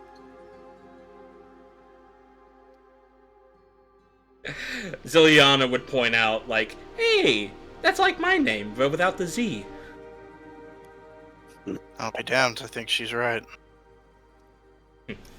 As she does say that, you see that the priestess actually takes a bit of a step back away from Zilyana, as Priest Thalrin, like, clocks that as like, "It's alright, she's with me. She and her crew actually saved me from the pirates that captured me back in Frostgate." That we did. And sorry for that. It's rare. It is very uncommon for someone who practices the dark arts to come into a temple of Fiane. As you are clearly aware, your magic stems from her opposite. That is Skaith. And Zilyana would basically say something along the lines of, I mean, it might come from that place, but the way I use my magic is my own. And right now I'm using it to help you. Well, yeah, she actually has a point. It just takes some Or, time getting used to, then, if that's the case. But don't worry, if you're a friend of Father Thalrin, you are a friend to us. You are welcome to stay here as long as you wish. With all due respect, ma'am, we're hoping not for it to be too long. We do got some other things we have to fight and clash. That being the pirates that started all this. Yes, they have been quite a nuisance ever since they have arrived here. First, being able to tamper with the barrier that protects the lake and its people that worship Vienne, trapping them in here, and creating these blights. It's been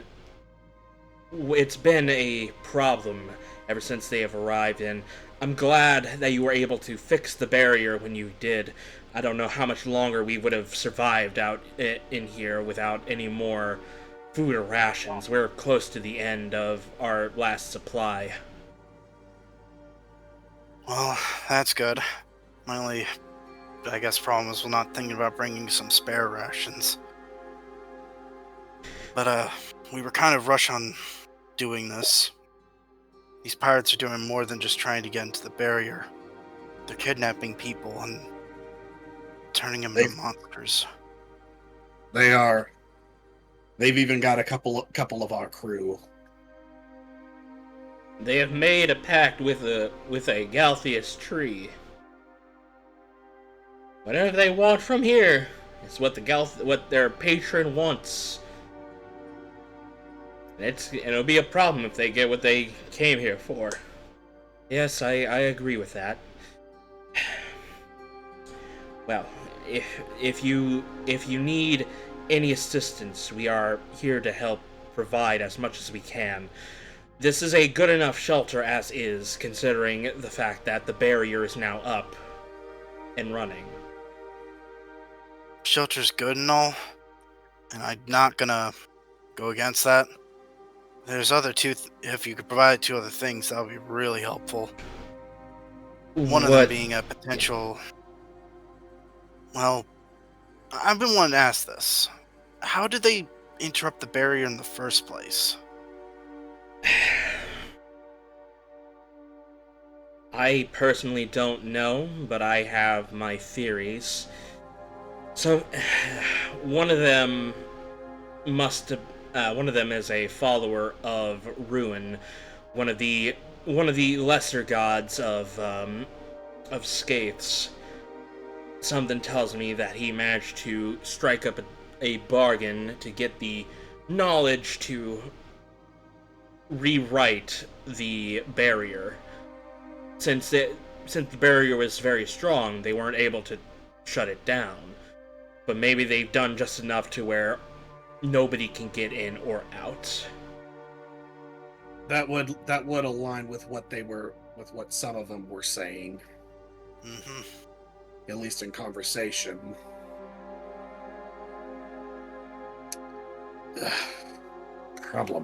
Problematic is what they all are.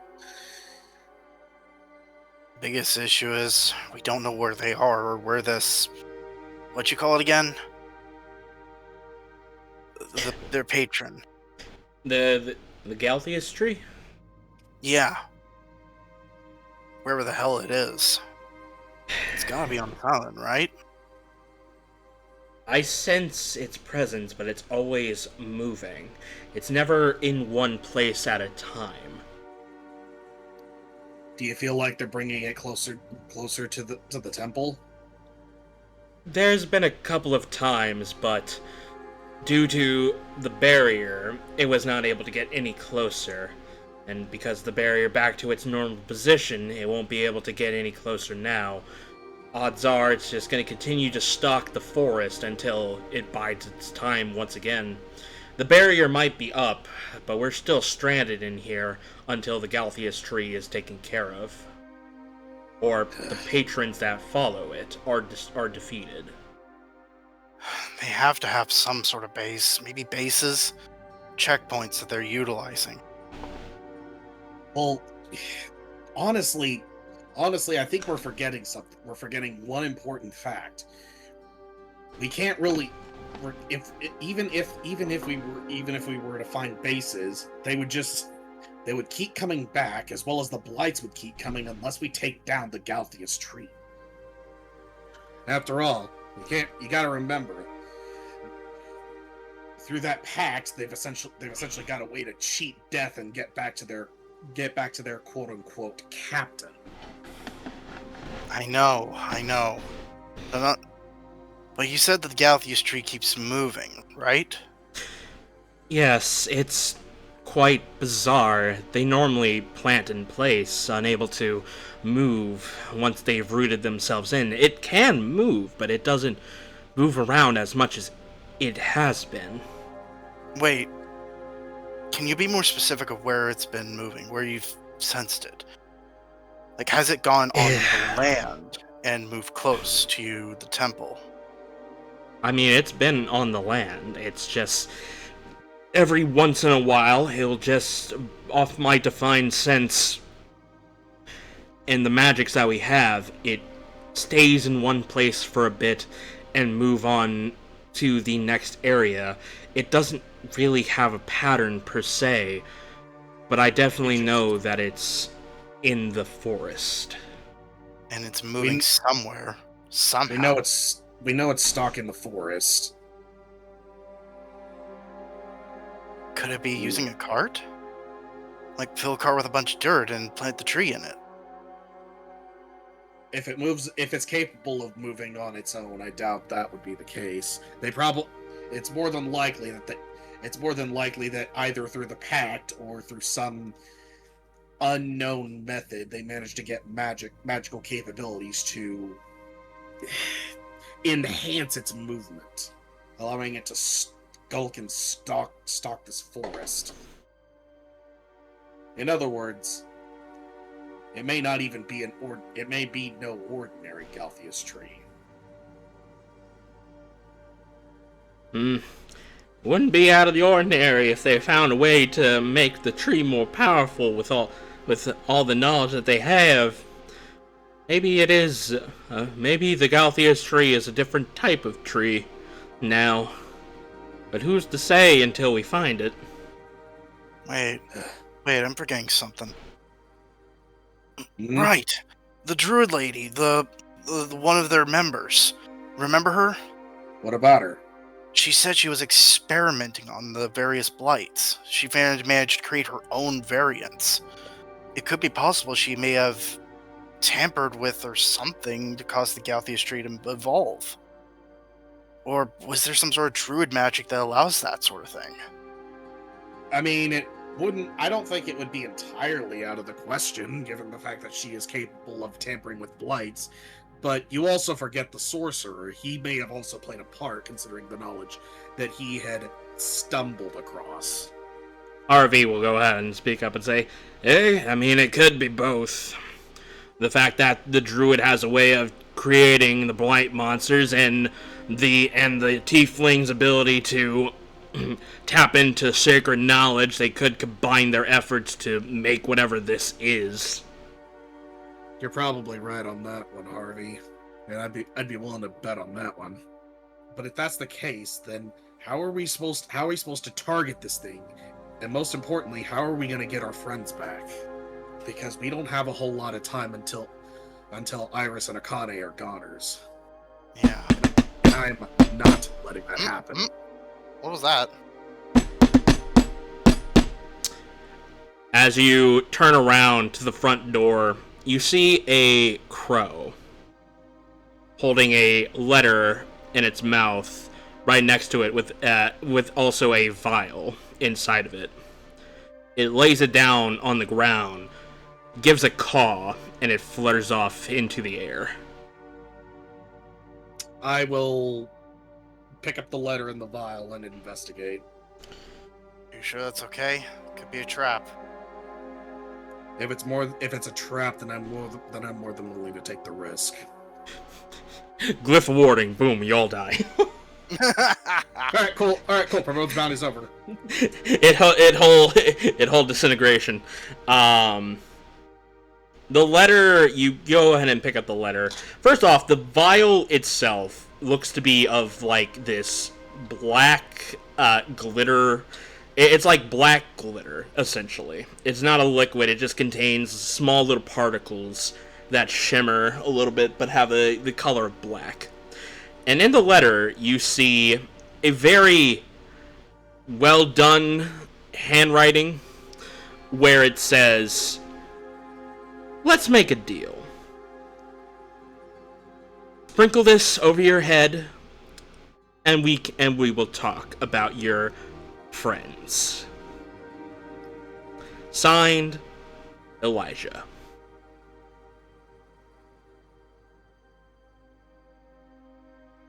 Well, what is it?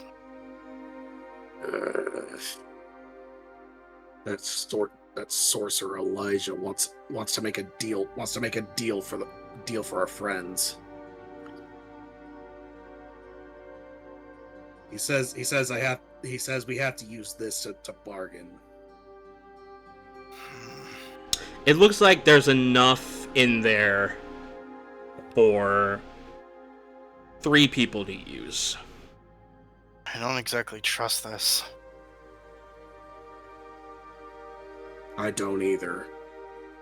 If they're asking for something, probably asked to find a way to put down the barrier or get whatever's inside here. They either want the barrier out. They would either want the barrier out of the way. They would want us out of the way, or something else. They clearly know that we're a threat. After all, a random band of pirates doesn't just run into another band of pirates and just, get in the way of their plans. I'm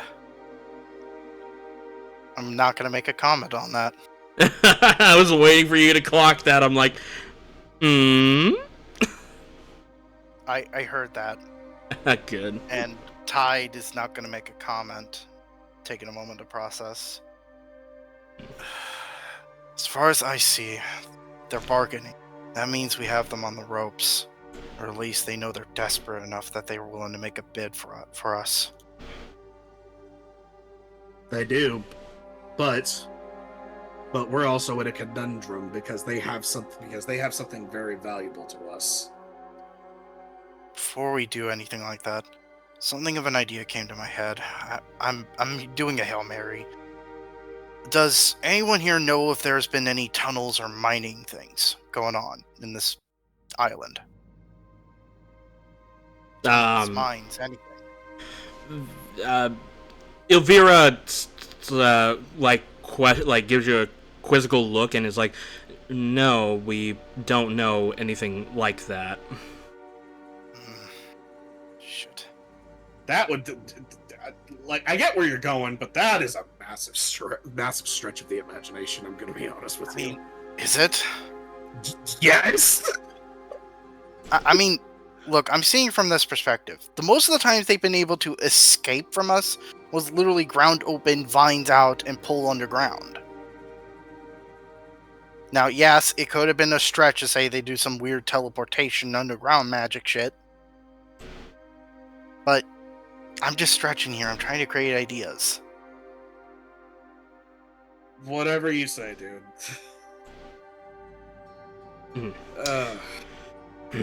Well, okay. We have a way of at least making contact with them to figure out what they want.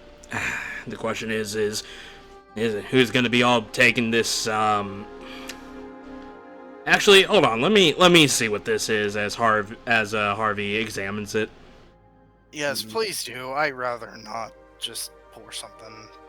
Harvey goes ahead and looks at the glitter, and he goes over to Rilzira as they both look at it. And with the cast of Identify, they come to the conclusion as they walk back up to you and say, it's, well, first of all, it's not dangerous in any way. All of this does is essentially... Do you know what a or what a dream spell is? Not a clue. Would I know? You can roll an arcane check. Arcana. There you are. 23. Yes, you do know what dream is. I'm familiar with it, yes. Well, essentially, what this will do is will make you be under the effects of the dream spell, as it were. It looks like that if this Elijah guy who made this made it to where when you fall asleep, you'll be under the spell dream. Okay. What does the dream spell do, actually? Like, out of character, because I'm not familiar with it. It's basically lucid dreaming, but the caster can do things inside of your dreams. Hmm. And it could be it could be non-threatening, like, changing the scenery to from a ball of nothing to a seaside beach, or if he wanted to, make it a nightmare, which that does cause some effect, but that's up to a wisdom saving throw. Right. All in But all, that you would can't be it? do... Yeah, that would essentially be it. It's like, it's either it does nothing, and it just makes it to where you can travel into people's dreams, or you can create nightmares from people's dreams, and if they failed the wisdom save, they take a point of exhaustion. Because they did not sleep well. I got you. And okay, so yeah, I mean, if he decides to, he could honestly just give us a point of exhaustion, which that's not the worst thing in the world. Yeah, Harvey Sleeping is continues. still annoying. Yeah, Harvey just continues and say, honestly, if you want my opinion, I don't see any harm in at least hearing what they want. It's not like they could do anything damaging in the dreamscape, as it were. Maybe not. Yeah. But we should be careful if they try to prod for any information. But let's keep an eye out for any information we could pry off of them. The priest, Ilyana, will go ahead and walk up to you and say, I could cast a spell over you to make it to where they couldn't do anything like that. What would that be? Essentially, I would just give, she would cast the, like the bless spell or calm emotions, or she would just be casting a spell. Okay. So basically a spell that makes us easier to be not okay. Yeah, essentially. Basically making it to where if we did suffer exhaustion, it would be she could counter it right then and there. Correct. Okay. Oh, and maybe an enhanced ability like charisma for deception stuff, and not reveal information, or maybe wisdom for more information we can get. I don't know. No, we'll just go with that. If it becomes a nightmare, she can easily counter that. No, fair enough.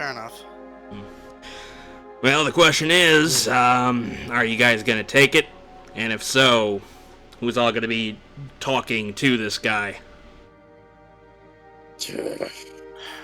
Personally, I'm against it, but if we can pull a lead from all this, from this little interaction, it might be worth the risk. I'll be honest. I'm not exactly 100% on board with the idea, but this is one of our only chances to get any information, or potentially get Iris and Akane back. I can't. I'm not gonna abandon them. I'm not gonna abandon them. I know. do you really trust them to keep up their end of the deal? Not a chance in hell. Oh, there was one thing I forgot. It does say parlay on the note. Remind me what parlay means. Exactly what the letter says. Like, let's talk. It's essentially part of the pirate code of like, Sure. we'll talk, make bargains if there is bargains. No harm will come to you as long as no harm comes to us, and we leave peacefully. Yeah, it's basically like a temporary pirates truce amongst them. Okay, I got it. So he's invoking the right of parlay. All right. Well, yeah, definitely me and Zill would be there. Would be two of us at least, because well, being the captain, the first mate, I think that we're two people that they're probably going to want to talk to anyway. Yeah, that sounds about right. Question is, who would be the third? Zilyana looks over at Tide. I don't know how much help I can be, but I at least try. As the only other person that can fucking talk, I say yes. I know. Eat the spoon of medicine, damn it! Swallow it! I just imagine it's like that one episode of Brooklyn Nine-Nine where Charles has a fucking beard, or like a goatee. He gets close enough for Captain Holt, and then Holt just says, Jeffords, Peralta, now, and they hold him and shave the goatee off. You know what could be worse? We could make Joe do like a Jeff Dunham and talk to himself in this whole thing. I mean, we could. I mean, I could, but here's the thing. If none of you guys take this, you don't get the information. I will be that fucking petty about it. Alright, Well, of course alright. you will, because you're a petty bitch. You're goddamn right. That's not something to be proud of. Your Honor, cope, sieve, mauled. Anyways. Yes, back Alright. to it. So, yeah, then the three of us will take it. Yep. Alright. Oh. Bottoms up. Ladies first.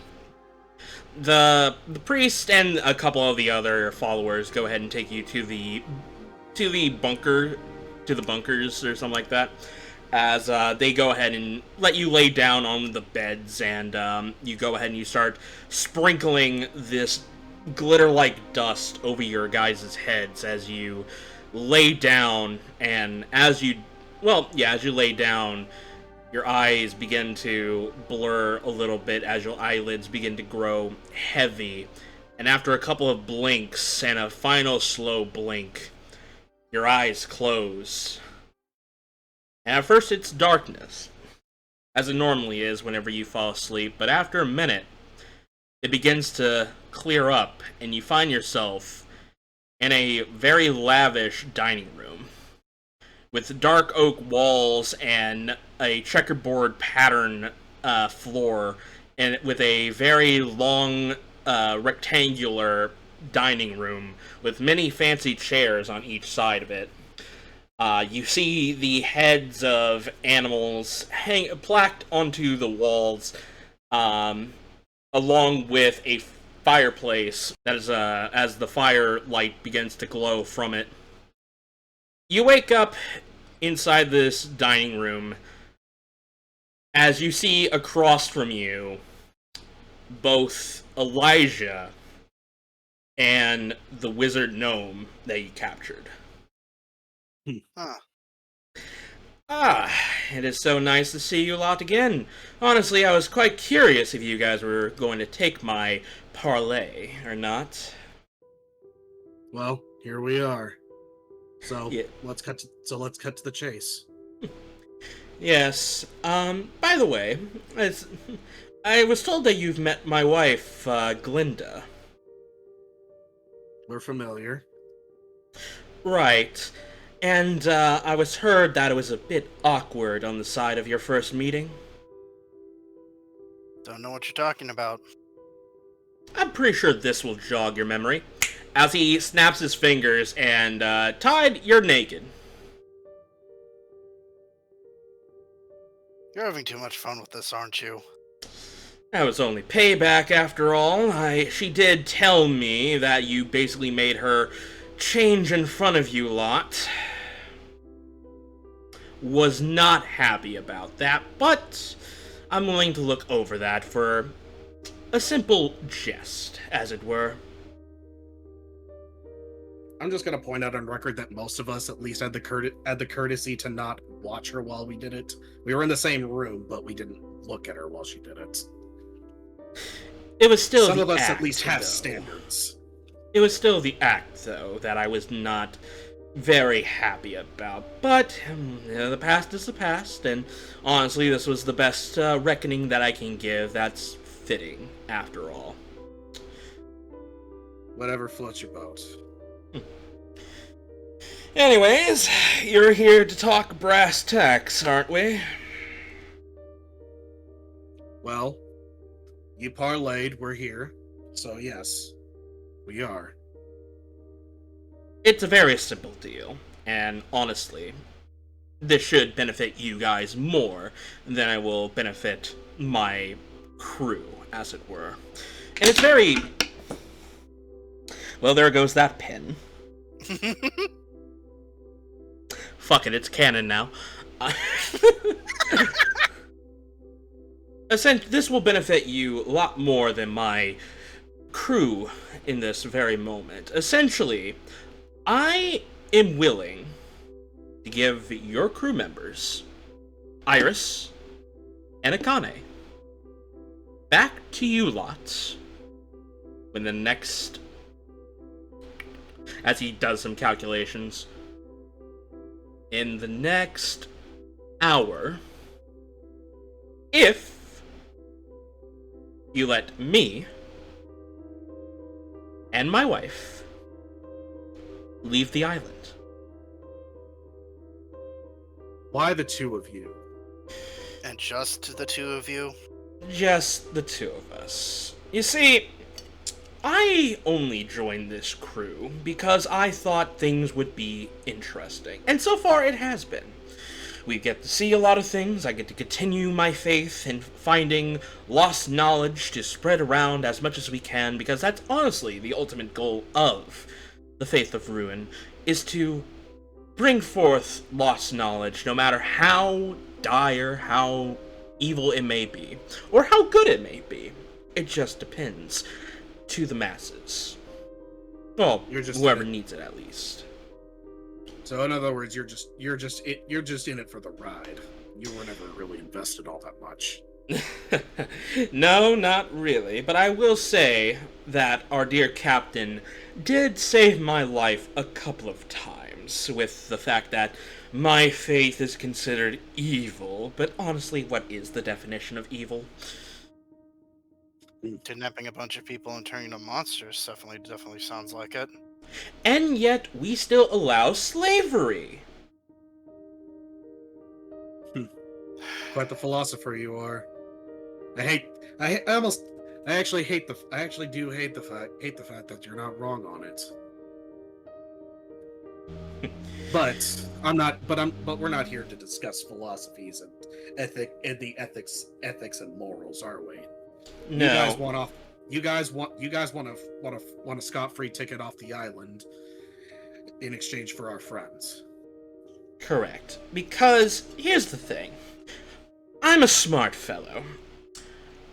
And I've realized, based off of the interactions that you've had with my companions, and you barging into the temple and slaughtering a good majority of the crew, along with dealing with hordes and hordes of blight to reset the temple's barrier itself, I realize that essentially this will be a losing battle. Is it possible that you might die if you encounter Dark Happen and fight the Galthius tree? Possibly. Is it possible that you will defeat them both and arrest or kill the rest of my crew members? More than likely. Especially with the information that my dear wife gave me about your crew about to, off the coast, about to attack my cruise ship, leaving no way for us, at least the majority of us, to leave. Essentially, I realize this is a losing battle, and I want out. And so you just leave, disappear, leave your crew to their fates. Pretty much, yes.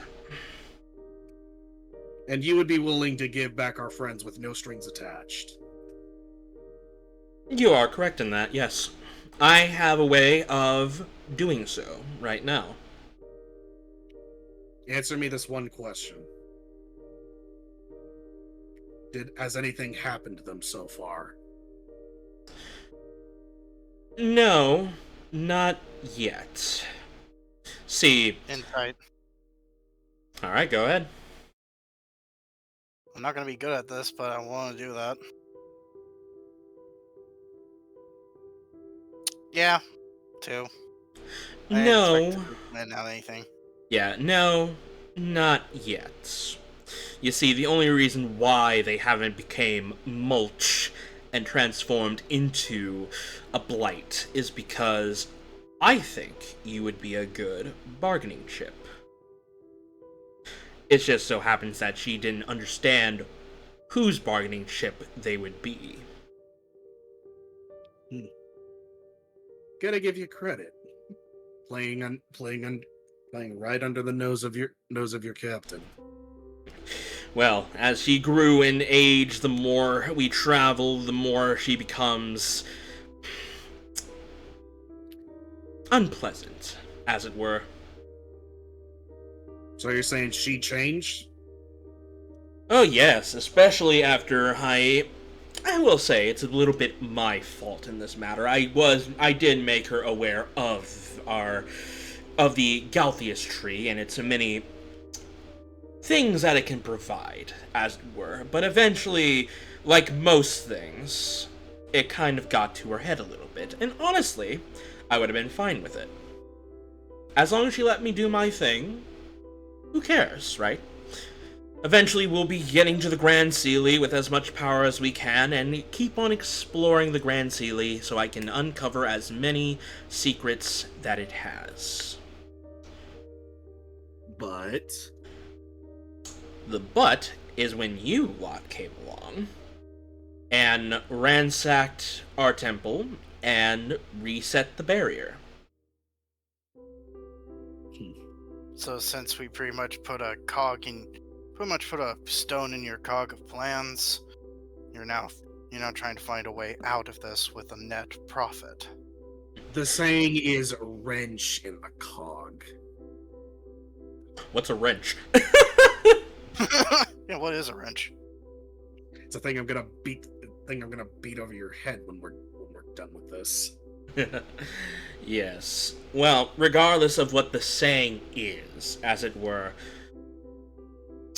you threw plenty of stones or wrenches into the cogs. That is my captain's plan, and I want out before it becomes completely destroyed and we all, and the rest of us, sink, as it were. I'm It's tempted. all good. I'm honestly tempted to take you up on your offer, but there's something. But call this a personal inquiry, because there was one thing that I was talking about with your wife that I haven't been able to wrap my head around. Mm-hmm. So, say we get rid of this Galthius tree. What happens to those of you that made the pact with it? Yeah. Didn't you make a pact with it? I did, but I know how to get out of said pact. Lovely. Able to So you- circumvent contracts. So you know how to circumvent the pact so that you can still walk away with your wife. Correct. I will say the gonna- process is going to be slightly painful, but due to my heritage, as he basically as he gestures to his horns, it's not as hard as it is. Especially considering what the alternative would be and what it would lead and how it would leave things between the two of you. Oh yes. See, for them, if they try to break out of the pact like I'm planning to, it would definitely be certain death. As for me, I was quite smart with how I played with my lives, as it were. Not a whole lot of the bark is on me, meaning I have time to get rid of it before another life is taken. Fair enough. As for your question, though, on what happens if the Galpheus tree dies, well, the parts that have been covered in bark also gets destroyed. So those with more bark lose a lot of themselves. Pretty much, yes. And for the grand majority of them, for the three of them, well, let's just say They're more No, bark continue. than person. Yes. Well, I guess that would be a thing in our favor. And on the brights, and you would walk away, and you would be able to walk away scot-free with your wife. Honestly, say what you want about me, but that's at least a reassuring thought that you weren't going to abandon her to such a fate. Of course not. I'm not that cold-hearted.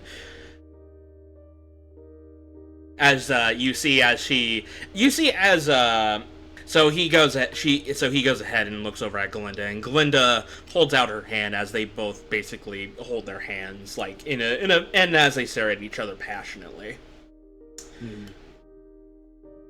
And also, the other reason why I wanted to do this pact was also because I also kind of know about your relationship with one of your captured crew member, and I know that if it was me in my shoes, well, I know I wouldn't be happy about it.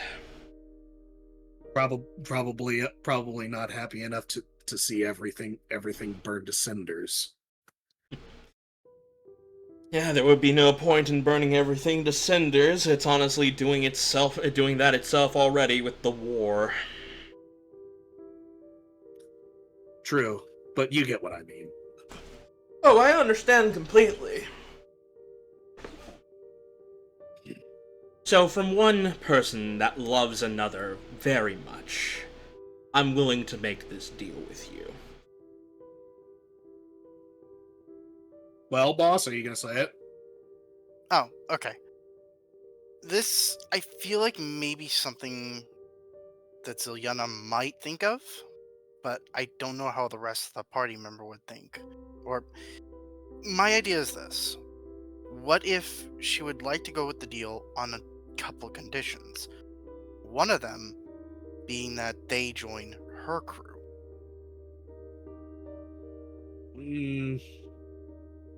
I doubt that would be the case. It seems like realistically, judging by the sounds of it, they really just want to just GTFO.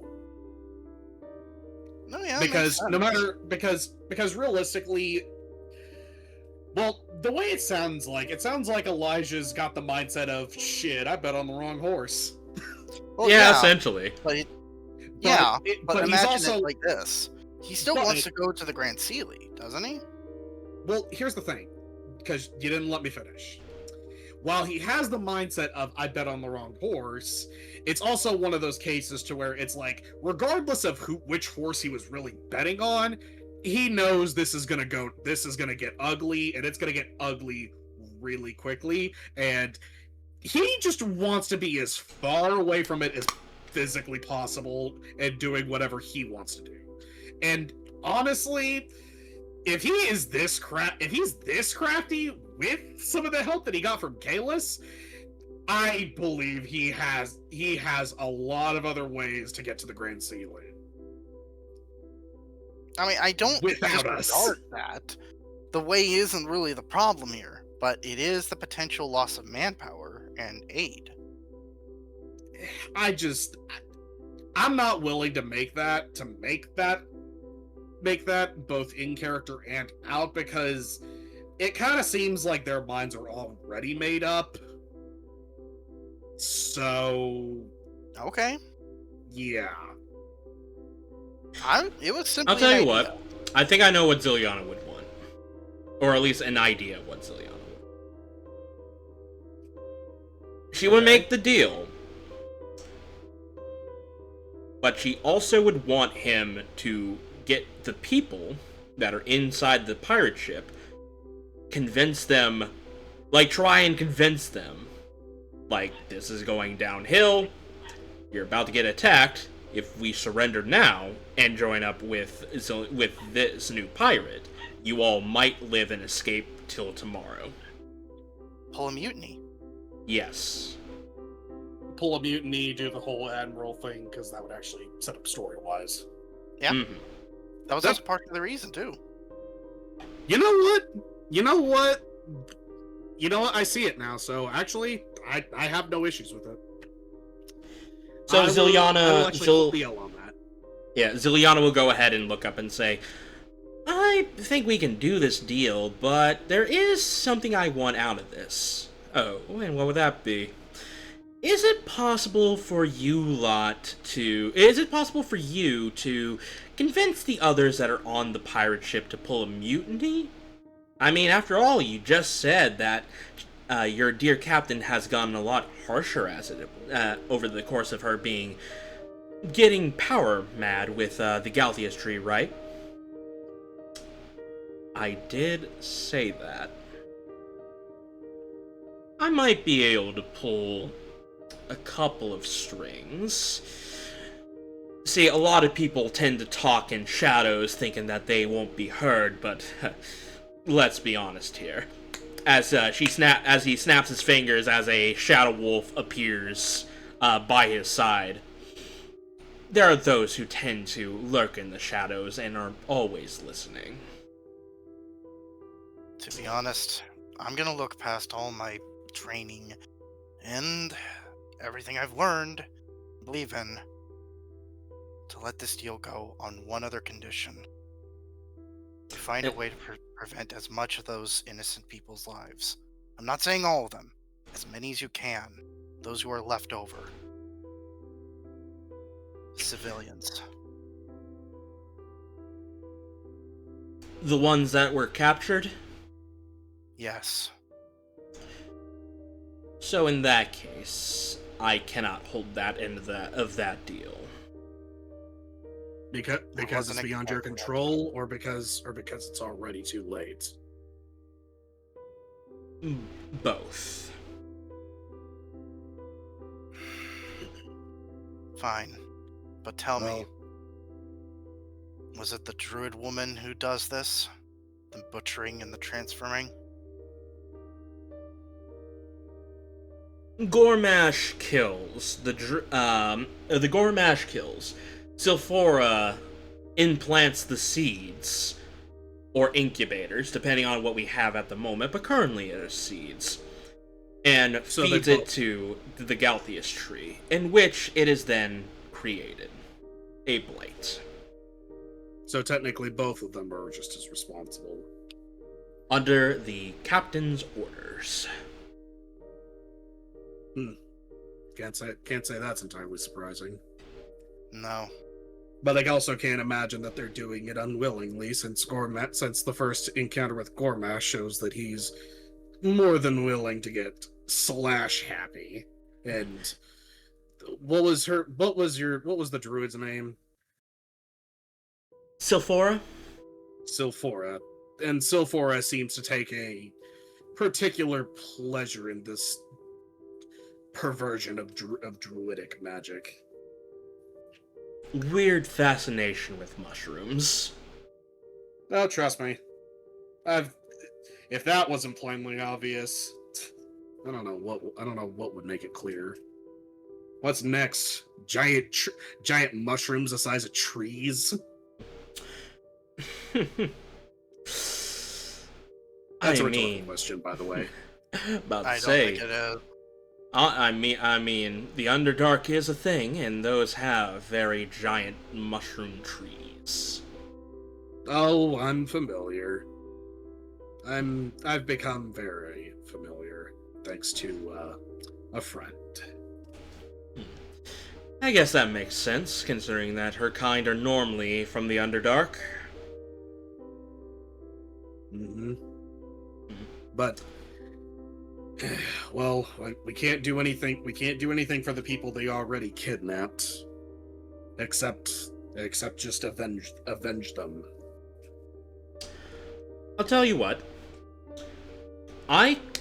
So, along with the deal of giving you Iris and Akane for us leaving, I will start a queue on the ship if he dances, as he points to Tide.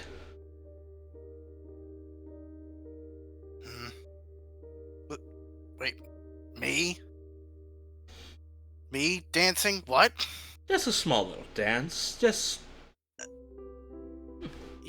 You gotta be joking. I mean, it would be funny. I look towards Starzin and Zilyana. Like, seriously? Just do it. I'm still naked. You're in a dream world. It's not like you're naked in real life. This will be the second worst humiliation of my life. Oh, quit your belly aching. At least it's just us seeing you and not a bunch of other people. I hope. I look to him. I won't say anything.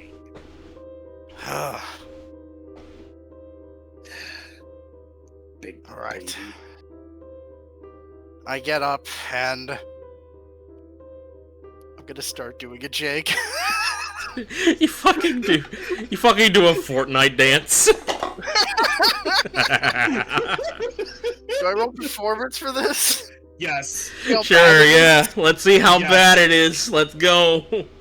I have a negative in charisma. Let's go. Let's see if Tide really does have 2 left feet. Jeeves, do an orange justice.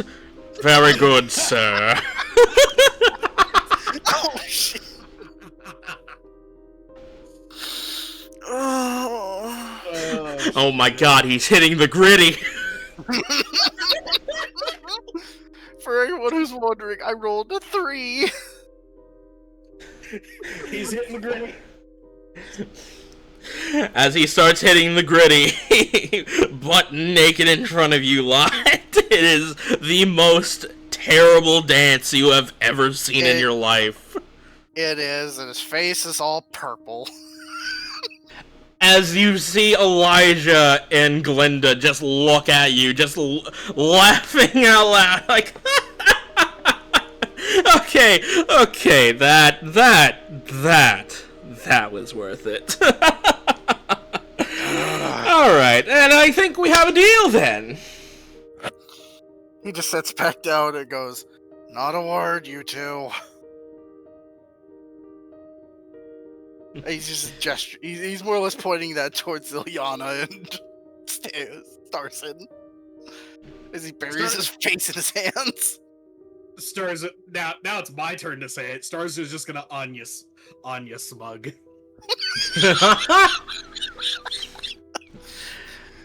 the Ferret smug. as both Zilyana and Elijah get up from the table. They walk towards each other in front of the fireplace, both of them stretching their hands out for a shake, as a dark energy from Elijah comes over Zilyana's hand as they shake. The pact is sealed. A deal is a deal.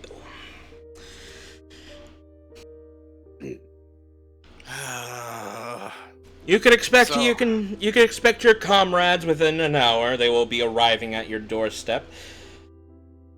So, I need to ask this. How are we going to do this? Do what? Well, they're going to start a coup. You think maybe we can join in to help? Or should we Considering just it's going to leave be on them the at their pirate, own? considering it's going to be on their pirate ship, considering that's going to be on the pirate ship, we can't really do much about it. Best we can do is wait for the opportunity to capitalize on their captain. Either deciding to make a move or when things take a turn. Don't worry, with how much influence I have over the brainless lot that is the pirate crew, I will be able to convince them of the coup. All you have to do is let your people know, whatever way that you have, that the coup will be starting and not to kill everybody on board. Mm-hmm. Well, we have ways to get a message out to the rest of them. Would there be any way to distinct the both of you? Those of the coup and those of AnArt? I guess I could provide a mark on them to indicate that they are against the crew. So yes, I could do that. That would be easier for them. We'll keep that in mind when we send word to our ship. Just be a better captain than the old one. They're pretty loyal unless they are given reason for the captain of the ship to they feel like that their lives are at stake and all. Well, I know this much. Not every captain would go through hell and high water just to save their crew.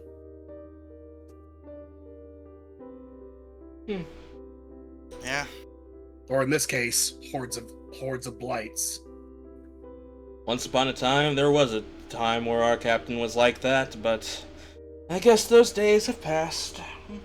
Oh well. It was a pleasure meeting you all in better circumstances once again. And hopefully, this might be our last time seeing each other, but at the whims of fate, who knows? Who knows? I hope this is the last time. One last thing before we go. For what it's worth, Elijah, Gilda. For what it's worth, I hope you two have a good life out there.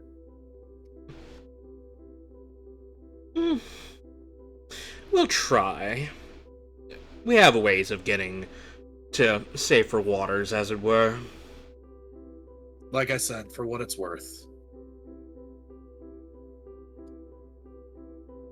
Very well. Guess it's just how I am, but anyway. He goes ahead and, does a gesture of farewell as you turn around and you see a door that has the word exit on it. It's just a big commercial neon sign. Sure, why not? Does turn back one moment, looking at them, and goes, "My apologies for my offenses." He goes ahead and snaps his fingers, and you are now in your clothes again. I understand the love of your wife, and we want to do everything for her. I respect that. And for you, Gilda, my apologies for what I said about your husband. They don't say anything, they just look at you. Taking in the words that you say, but they just, you know. Time to go. Time to Ty go, doesn't- guys. Yeah, Tide turns around and just simply exits through the door. Mm-hmm. As you all exit, and you wake back up into the real world, that is where we'll end tonight's session.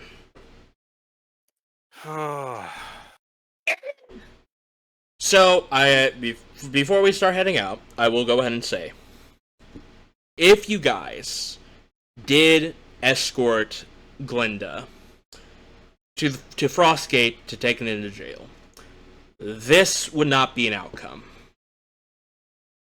Mm. There would have been no deal, and you guys would have had to take the hard way of getting your companions back, and also dealing with the pirates. Well, guess it's a good thing I failed horribly at the perception to capture them. Yeah? Who says failure isn't an option? You failed successfully. Successfully. Task failed successfully. See, boss, that's how you do it. You commit to the bit and you're rewarded. Yeah, it was very much like, oh man, if this happens, this is gonna make things a lot harder. But thankfully, that was not the case. With that being said, let's go ahead and get voting out of the way.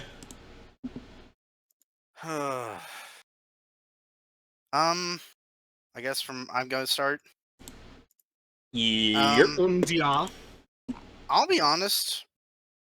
I kind of want to vote for myself for all the ideas I've been having lately for this session.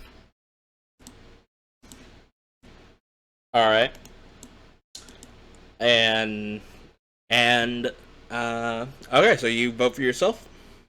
Yeah, not to mention the little bit of funny bits here and there will happen with Tide. And the reluctance of now he has to accept that the person he saved is a pirate, and he's trying to keep that cool. And all right, so next person is Sips. My vote will be for, you know what? Fuck it, boss. There. Okay, then Starzin. I know it's obvious that, you know. Who would have you voted for? Who was the candidate for that? Boss, because he actually committed. All right. So with that being, although he almost lost it, for complaining about doing his job and intercepting the tree. I will hold that over your head. All Look, right. a man can complain. Man can complain. But yes, you are the MVP of the day, boss. Let's go ahead and get the lucky draw out of the way. Yeah. The lucky dice of the day, serving it up my way. But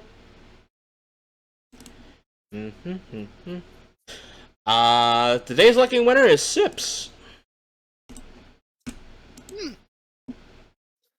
Alrighty.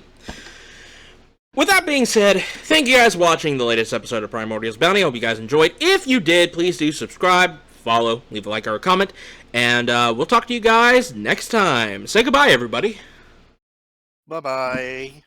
Tune in next time to see us cut a tree. Yeah. Bye.